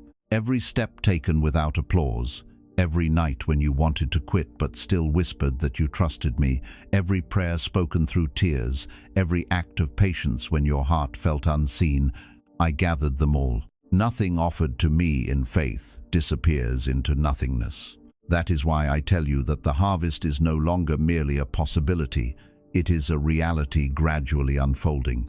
When it comes, you will know it did not appear from a momentary emotion. It grew from the years you walked persistently with me. Do not let go just because you are tired. Do not step back because you fear the words of people. Do not lose your focus for the sake of glittering distractions. Your victory is closer than you think. You may believe you are still in the middle of the road, but I see the turning point. You think you are only beginning again, but I see a field beginning to bloom. You did not arrive here by accident. If you look back honestly, you will see a chain of steps you once thought was small, but I used each one to lead you to this precise hour. Some relationships were joined and then separated. Some doors opened for a season and then closed. Some plans failed, though you had prayed over them. Some opportunities disappeared, and you wondered why. But what confused you then was often my hand arranging what you could not yet understand. I removed some things not because I wanted to deprive you, but because they could not enter the next season with you. I closed certain doors because they would have drained the oil from your lamp. I allowed certain separations because attachment to them would have kept you from walking freely with me. You grieved what you lost, and I did not despise your grief.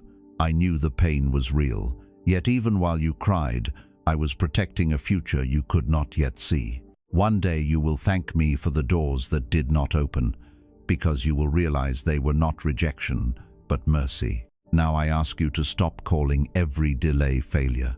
Stop calling every closed door punishment. Stop calling every quiet season abandonment. Some delays were classrooms. Some closed doors were shields. Some silences were invitations to know me without depending on signs. If you look only with natural eyes, you will misread the map of your life. You will think you were forgotten when you were being formed. You will think you were pushed back when you were being protected. You will think you were buried when you were being planted. The seed does not understand the darkness of soil, but the farmer knows. The clay does not understand the pressure of the potter's hand, but the potter sees the vessel. The child does not understand every restraint of the father, but love is often hidden inside correction. I have not been careless with your journey. Every season has carried purpose. Even the parts that seemed broken beyond repair can become places where my light enters. But for this to happen, your heart must remain open. Do not let disappointment harden what pain has softened. Guard your heart from cynicism. Cynicism wears the mask of wisdom, but often it is wounded faith trying not to hope again. It says that expecting nothing is safer. It says that trust is foolish. It says that the promise is only imagination. But cynicism cannot carry the harvest. Hope is risky to a wounded heart, but hope in me will never be wasted. You may not receive in the way you imagined, but you will never lose by trusting my heart. I may redirect the shape of the promise, but I will not betray my word. There are things I am doing now that your eyes cannot see. People are being positioned. Circumstances are shifting. Old obstacles are weakening. New alignments are forming quietly. What seems ordinary around you may be filled with my hidden movement. You may soon realize that an unexpected conversation was not random. A new opportunity was not coincidence. A renewed desire was not emotional noise. A word that pierced your heart was not accidental. My fingerprints are often gentle before they become obvious. Do not demand that my work always arrive loudly. Sometimes I move like rain, beginning softly on dry ground. At first, you barely notice. Then the soil changes. Then the seed swells. Then life appears where you thought nothing could grow. This is why focus matters. If your attention is always scattered, you may miss the gentle beginning of what you prayed for. You may be looking for thunder while I am sending rain. You may be searching for a dramatic sign while I am speaking through quiet confirmation. Let your spirit become attentive again. Let prayer become natural again. Let scripture become alive again. Let worship become more than music. Let obedience become the language of your love. Let stillness no longer feel like emptiness, but like a room where I meet you. From this moment, even a small change matters. The way you think matters. The way you react matters. The way you face other people's opinions matters. The way you guard your eyes and ears matters. The way you answer fear matters. You are not walking alone. The one speaking to you now will go with you into every hidden choice. I will bring these words back to your mind when you are about to return to old patterns. I will stir holy discomfort when you allow public opinion to rule you again. I will not do this to crush you with guilt. I will do it to remind you that you have been called to something deeper, stronger, and more beautiful. You were not created to live as a prisoner of comments, criticism, comparison, and fear. You were created to walk as my child. Little by little, as your heart is guarded, your ears become selective, and your focus is set in the right place, the harvest will begin to take shape, not loudly, not for display, but clearly and surely. You will recognize that no detail in your journey was useless. Each time I touched you, I turned your path a little. Each word I spoke marked another milestone. Each correction rescued you from drifting. Each comfort kept you from collapsing. Each delay allowed roots to deepen. Each wound, surrendered to me, became part of your wisdom. The message you are receiving now is one of those milestones. It is the place where you lift your head above the noise of people's voices and fix your gaze more steadily on my eyes. My eyes have never looked at you without purpose. When you choose my voice over the noise of the world, something gentle but profound happens in your heart. Spiritual doors you once thought were locked begin to open one by one, not because you suddenly became more worthy, but because you are now standing in the right place to see my hand. There are opportunities I prepared long ago, but only when you stop bowing before public opinion and turn your face back to me will you realize they were waiting for you to step into them. Fear blinded you to what grace had already placed nearby. You will begin to sense that it is not accidental when someone appears to support you. It is not coincidence when an invitation comes. It is not random when a new crossroads opens. These may be my quiet fingerprints guiding you forward. I will instruct you and teach you in the way you should go. I will counsel you with my eye upon you. When my eye is upon you, no slander, accusation, or human criticism can close the door that my hand has opened. But when you step into a season of open doors, guard your heart more carefully than ever. The enemy will not stop seeking ways to pull you out of focus. If it cannot stop the door, it will try to distract the person walking through it. Sometimes it will whisper that you should pause a little, compromise a little, relax your obedience a little, and become less serious so you do not clash with public opinion. It may make resignation look like peace and compromise look like wisdom. Days may begin to repeat themselves. Work may sweep you into its cycle. Conversations may lead nowhere. Hours may disappear into screens. All these things can feel like a thin mist, harmless at first, but slowly covering the fire inside you. Coldness rarely arrives all at once. It slips in little by little. A prayer delayed today, a conviction ignored tomorrow, a compromise justified, a wound left untreated, a fear obeyed, a small distance accepted, until distance begins to feel normal. That is why you must stay awake, not anxious, but awake, not frantic, but attentive, not afraid of life, but aware that your heart is precious and must be guarded. The fire in you must not be left unattended. If you cannot run, walk. If you cannot walk quickly, take small steps. If you cannot speak with many words, sigh before me. If your tears are more than your prayers, let your tears become your prayer. I do not require polished language. I desire sincerity. Where there is honesty, I still have room to act. A broken prayer offered truly reaches me more deeply than a beautiful prayer spoken without the heart. You do not need to impress me. You need to come. You do not need to perform. You need to remain. Do not let indifference cover your first love. Do not let waiting turn the flame into ashes. Do not let disappointment convince you that intimacy no longer matters. The enemy would love for you to remain religious, but no longer burning. It would be content for you to keep familiar words while losing hunger.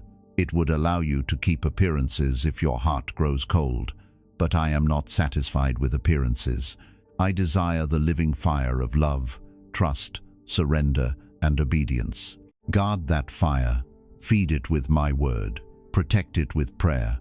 Shelter it from bitterness. Strengthen it through worship.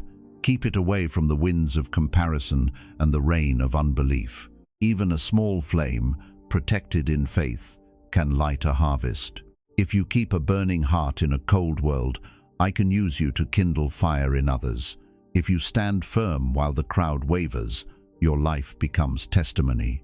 Not because you are naturally strong, but because my grace is visible in your endurance. And when you decide not to let discouragement and coldness steal your portion, you will begin to see doors open, not because you force them, not because you manipulate people, not because you prove yourself worthy. They open because my hand opens them for the child who trusts me to the end. Right now, as you allow your heart to receive these words, understand that this is not just another moment among countless moments. It is a special place in your spiritual life. The unseen realm draws near to your reality, and I step into the small space of your attention. I ask you a personal question. Do you still want to walk on with me? I am not looking for loud achievements. I am not demanding that you become impressive. I am asking whether there remains a small yes in your heart. That small yes matters. A small yes can become a road. A small yes can become a turning point. A small yes can break a long chain. A small yes can open the door for grace to move in places where you thought nothing could change. Do not despise the small yes. When it is given honestly, I receive it. When it rises from exhaustion, I treasure it. When it comes through tears, I hear it. When it is whispered after long silence, heaven does not ignore it. Say yes to me again. Say yes without waiting until you feel strong. Say yes without needing everything to be clear. Say yes even if your faith feels like a thread. I can hold a thread and strengthen it.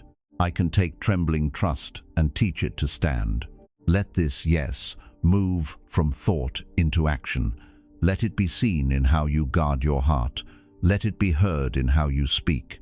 Let it be proven in how you forgive. Let it be visible in how you stop hiding when I call you forward. To others, your response may seem small, but I see the spiritual meaning inside it.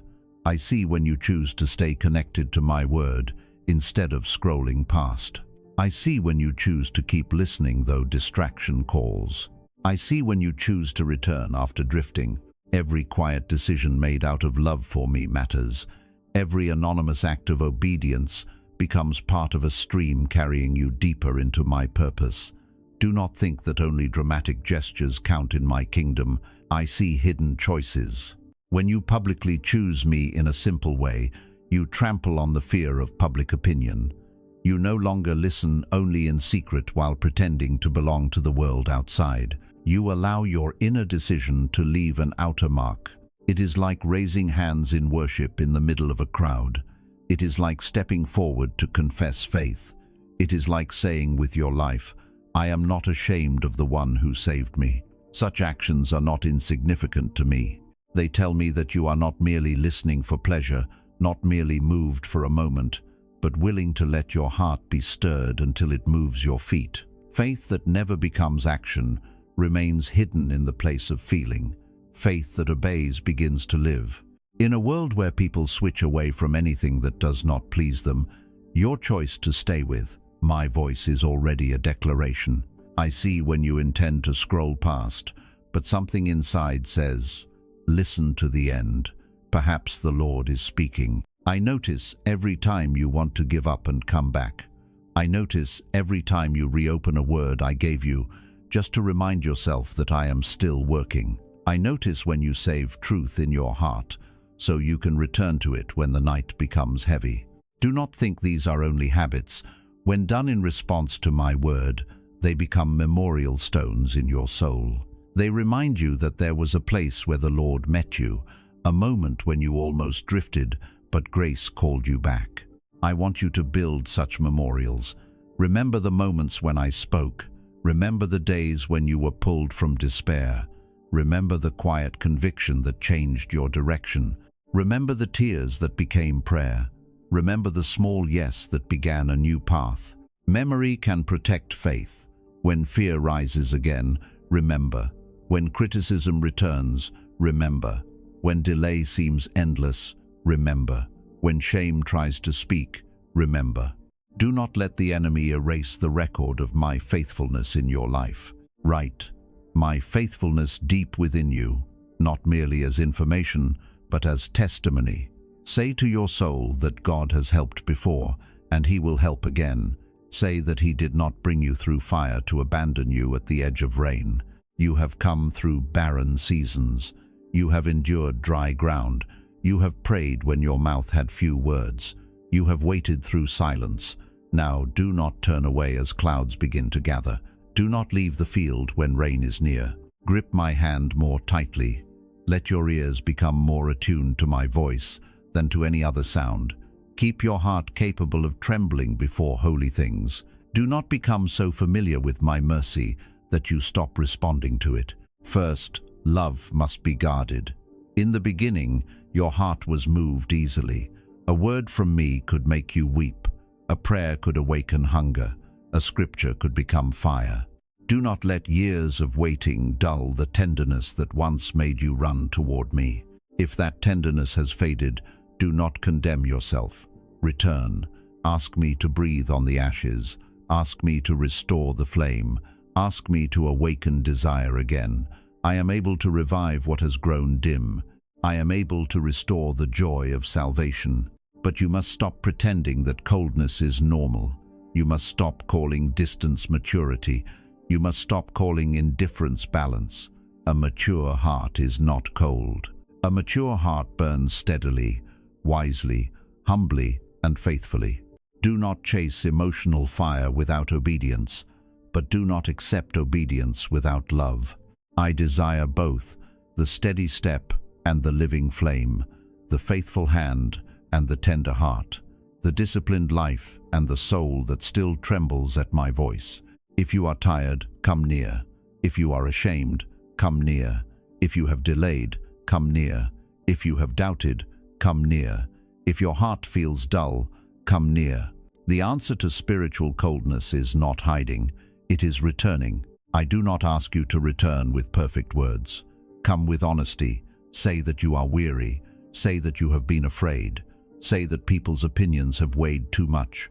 Say that your focus has been scattered. Say that your heart needs help.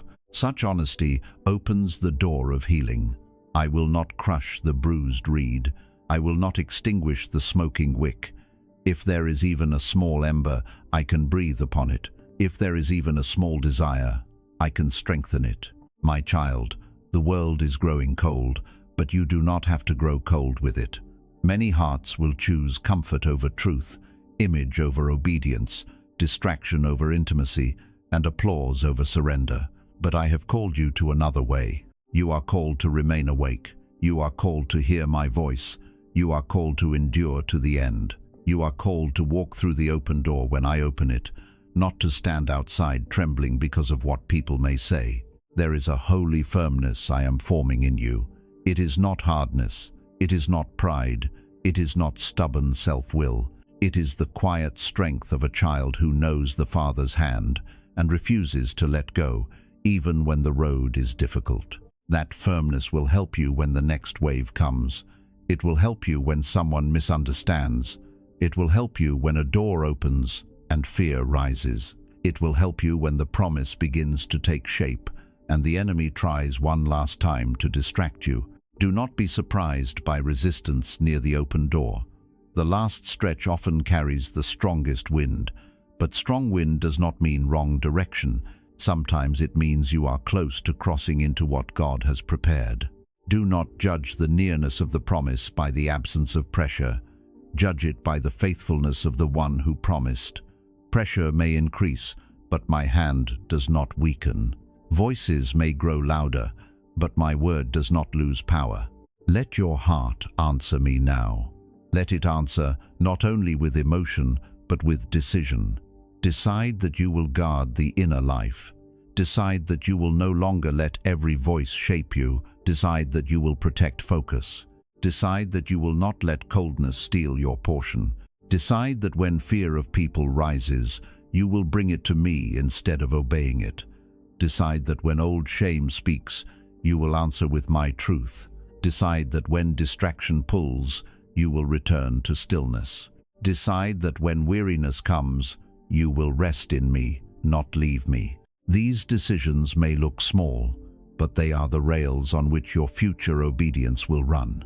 A life does not usually turn in one grand gesture. It turns through repeated choices, made in hidden moments, when no one sees but heaven. I see those choices. I bless what is surrendered. I strengthen what is offered. I multiply what is given in faith. Bring me your small yes, and I will teach it to become a life of yes. Bring me your trembling obedience, and I will make it steady. Do not imagine that I am far away, waiting to see whether you fail. I am near, helping you rise. I am not standing over you with condemnation. I am walking beside you with invitation. I am not finished with your story. There are chapters you have not entered yet. There are prayers whose answers have not yet fully appeared. There are people who will be strengthened through what I am teaching you now. There are doors that will open because you chose not to abandon the field. But before the outer door, there must be an inner surrender. Before the visible shift, there must be a hidden yes. Before the harvest, there must be a heart willing to remain. That is why I am speaking so deeply to your soul. Do not rush past this. Let it become a landmark. Let this be the hour when you say that you will fear God more than public opinion. Let this be the hour when you cling to His word more than your feelings. Let this be the hour when you stop waiting for a perfect day. The perfect day will not come. There will always be reasons to delay. There will always be something unfinished, something unclear, someone who may misunderstand, a fear that whispers, "Not yet." But obedience often begins before conditions feel perfect. Say yes while the road is still imperfect. Say yes while your heart is still healing. Say yes while you still have questions. Say yes because the one who calls you is worthy.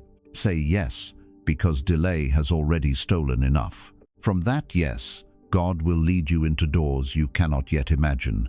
When you look back, you may realize that this ordinary hour was sacred. It was the moment when you responded to the gentle and majestic call that drew you out of distraction and into awakening. Awakening does not mean you suddenly understand everything. It means your spirit is no longer asleep. It means you begin to notice what matters. It means your heart becomes tender again. It means obedience feels urgent again. It means God's voice regains its rightful weight. Awakening begins quietly. A new hunger, a holy discomfort with old patterns, a clearer sense that time is precious, a deeper desire to pray, a stronger refusal to be ruled by fear, a fresh tenderness toward the things of God. Do not despise this beginning. Protect it. New awakenings are delicate. They must be guarded from cynicism, distraction, and the opinions of people who do not understand what God is doing inside you. Treat the flame carefully until it grows strong. Feed it daily, not with noise, but with truth, not with performance, but with presence, not with comparison, but with gratitude, not with fear, but with trust. A guarded flame becomes steady. A steady flame becomes light for others. There will be days when you feel the old pull again, the pull to hide, the pull to compare, the pull to defend yourself, the pull to scroll endlessly, the pull to postpone obedience. Do not be shocked. Return quickly. Quick return is a sign of growth. You may still stumble, but you do not have to stay away. You may still feel fear, but you do not have to follow it. You may still feel hurt, but you do not have to let bitterness lead. When you fall, come back. When you drift, come back. When you grow cold, come back. When you are ashamed, come back. The enemy wants shame to keep you distant. I use conviction to bring you near. Learn the difference. Shame says, you are no longer wanted. Conviction says, come home. Shame says, hide. Conviction says, be healed. Shame says, God is finished with you.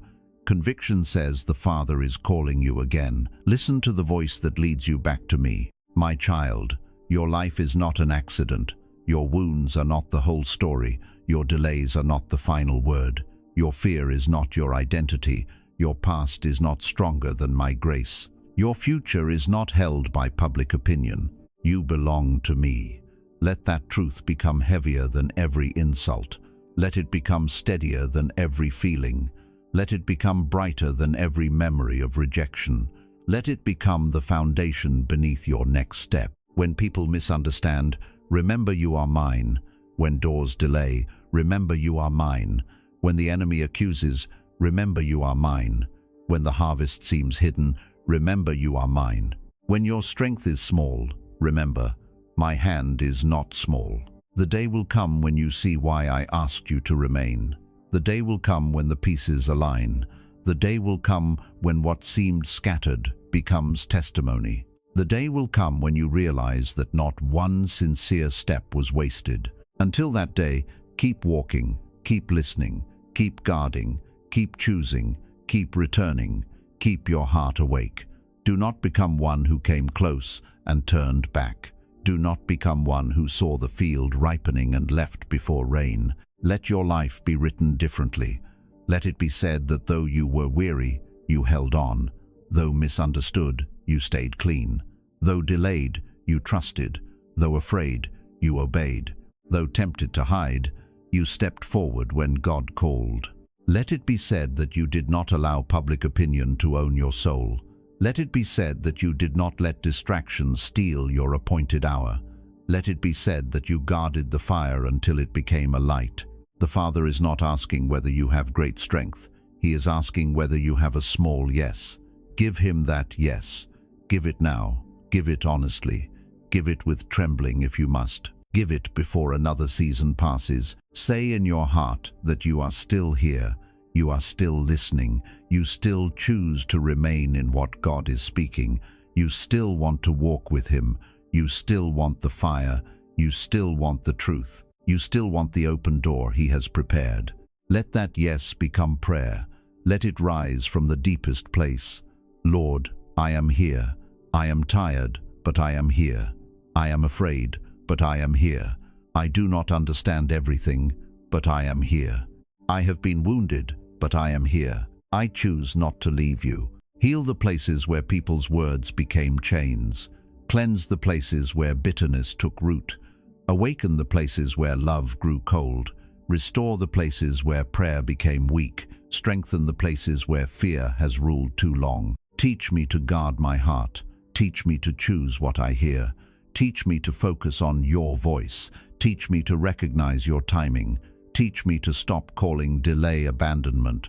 Teach me to trust you in silence and obey you in the open. Give me courage to share what you place in me. Give me humility to speak without pride.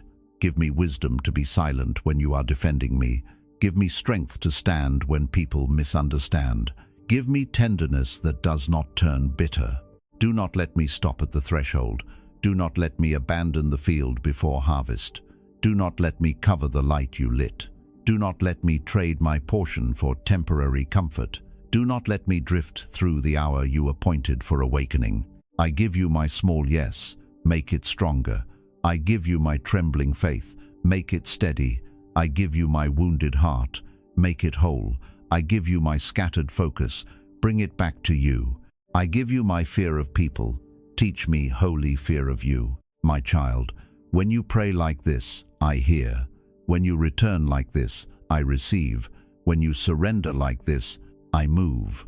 You may not feel everything change at once, but something has shifted. The heart that turns toward me is never ignored. Do not measure this moment only by emotion. Emotions may rise and fall. Measure it by decision. You have chosen to listen. You have chosen to remain. You have chosen to open your heart. You have chosen not to let the message pass like all the others. Now walk it out. Live what you have heard. Guard what has been planted. Do not leave this truth at the doorway of feeling. Carry it into ordinary life.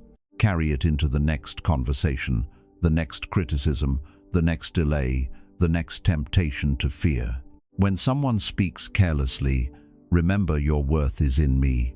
When distraction calls, remember the appointed hour. When fear says hide, remember the open door. When weariness says quit, remember the harvest.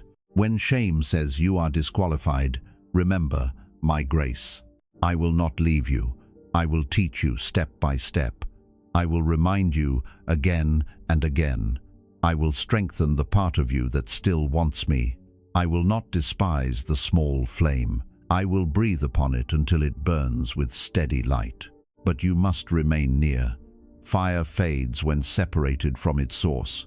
Faith weakens when cut off from my word. Peace diminishes when the soul feeds on noise. Stay close. Return daily. Choose me again and again. This is not bondage. This is life. To walk with me is not to lose yourself, but to become who you were created to be. To obey me is not to shrink, but to be freed from every false master. To fear me is not terror, but holy alignment with truth.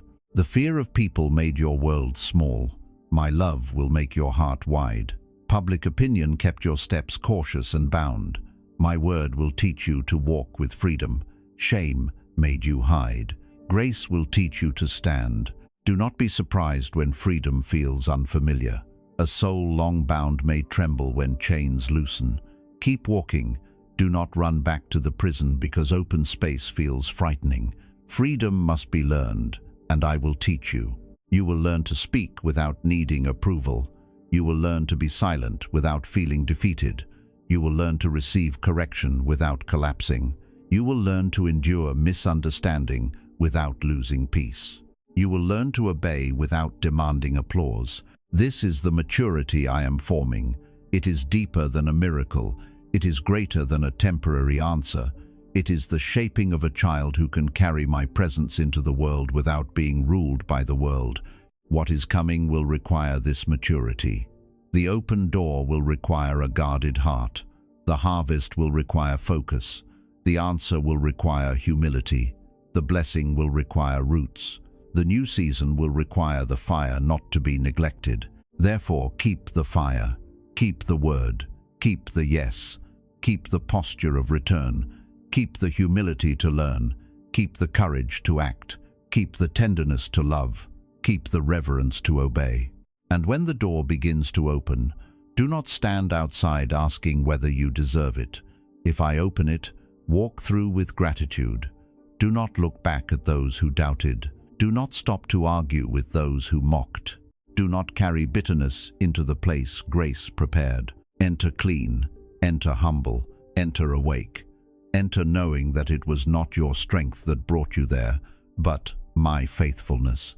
Enter with a heart ready to bless, not boast. Enter with eyes fixed on me, not on the crowd. The harvest is not for pride, it is for purpose. The open door is not for display, it is for obedience. The vindication is not for revenge, it is for testimony. The blessing is not to prove you are better, it is to reveal that I am faithful. When I lift you, remain low before me. When I answer, remain grateful. When people notice, remain pure. When opportunities come, remain dependent. When the road widens, remain close. The greatest danger after waiting is forgetting the one who sustained you in the wait. Do not forget me in the harvest. Do not leave prayer when the answer comes. Do not abandon humility when honor arrives. Do not let the gift replace the giver. Let every blessing push you deeper into worship. Then your life will become a living message, not a performance, not a display, but a testimony that God can take a weary heart, heal its fear, guard its fire, lead it through delay, and bring it into an appointed season without losing the soul. This is what I desire for you, not only that you receive something from me, but that you remain with me, not only that you cross a door, but that you carry my heart through it, not only that people see change around you, but that they sense my life within you. So take this word seriously. Let it settle, let it correct, let it comfort, let it awaken, let it become a lamp in the next dark hour. Let it become a sword against the next lie. Let it become bread when your strength feels small. You have heard the call. You have been warned. You have been comforted. You have been invited. Now do not say you did not know. Do not say no one reminded you. Grace has reached you again, and the Father has called you forward. My beloved child, this message did not come to you by accident. It came because I still have purpose for your life. It came because the clock of your spirit is not meaningless. It came because the door is near, the harvest is ripening, and your heart must not fall asleep. Keep walking with me. Do not let go at the end. Do not grow cold at the threshold. Do not fear people more than you fear missing my will. Do not choose distraction over destiny. Do not choose comfort over calling. Do not choose silence when I ask for faith. I am with you. I have seen you. I have heard you. I have counted your tears. I have guarded your steps. I have prepared what you cannot yet see. I have not forgotten the prayers you thought disappeared into the night. The story is still alive. The promise is still in my hand.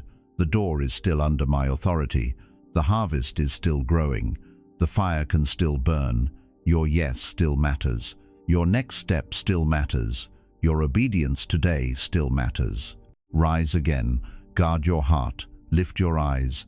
Open your ears to my voice. Let your hands release fear. Let your mouth speak hope. Let your feet walk forward.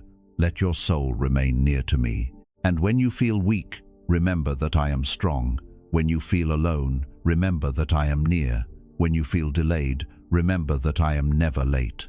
When you feel afraid, remember that my perfect love casts out fear. Walk on, my child. Walk on with a tender heart and steady faith. Walk on through the noise. Walk on through the waiting. Walk on through the open door when it comes. Walk on until what I have spoken becomes visible in its appointed time. For the one who endures to the end will not be abandoned. The one who clings to my hand will not be forgotten. The one who keeps the fire will not remain in darkness. The one who says yes to me will discover that my grace was already moving before they understood. This is your hour to awaken. This is your hour to return. This is your hour to guard the flame. This is your hour to stop living under the gaze of people and begin walking fully under the gaze of your Father. Let this be the day your soul remembers. Let this be the place where fear begins to lose its throne. Let this be the moment where your small yes becomes the beginning of a greater obedience.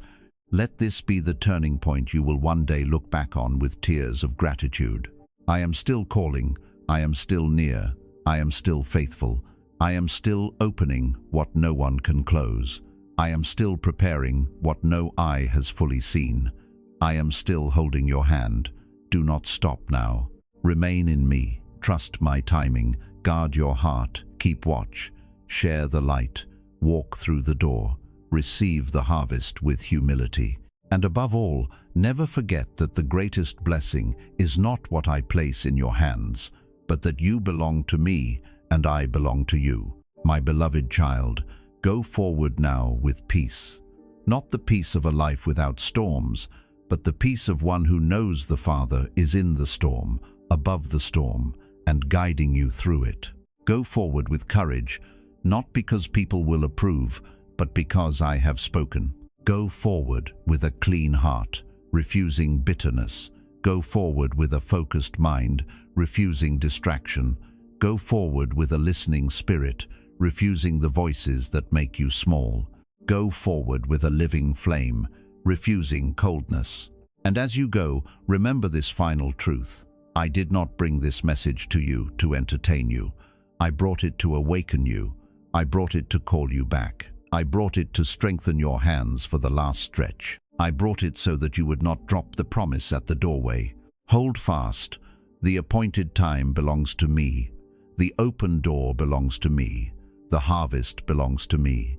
Your life belongs to me. And because you belong to me, nothing surrendered into my hands will be wasted. Walk on, my child.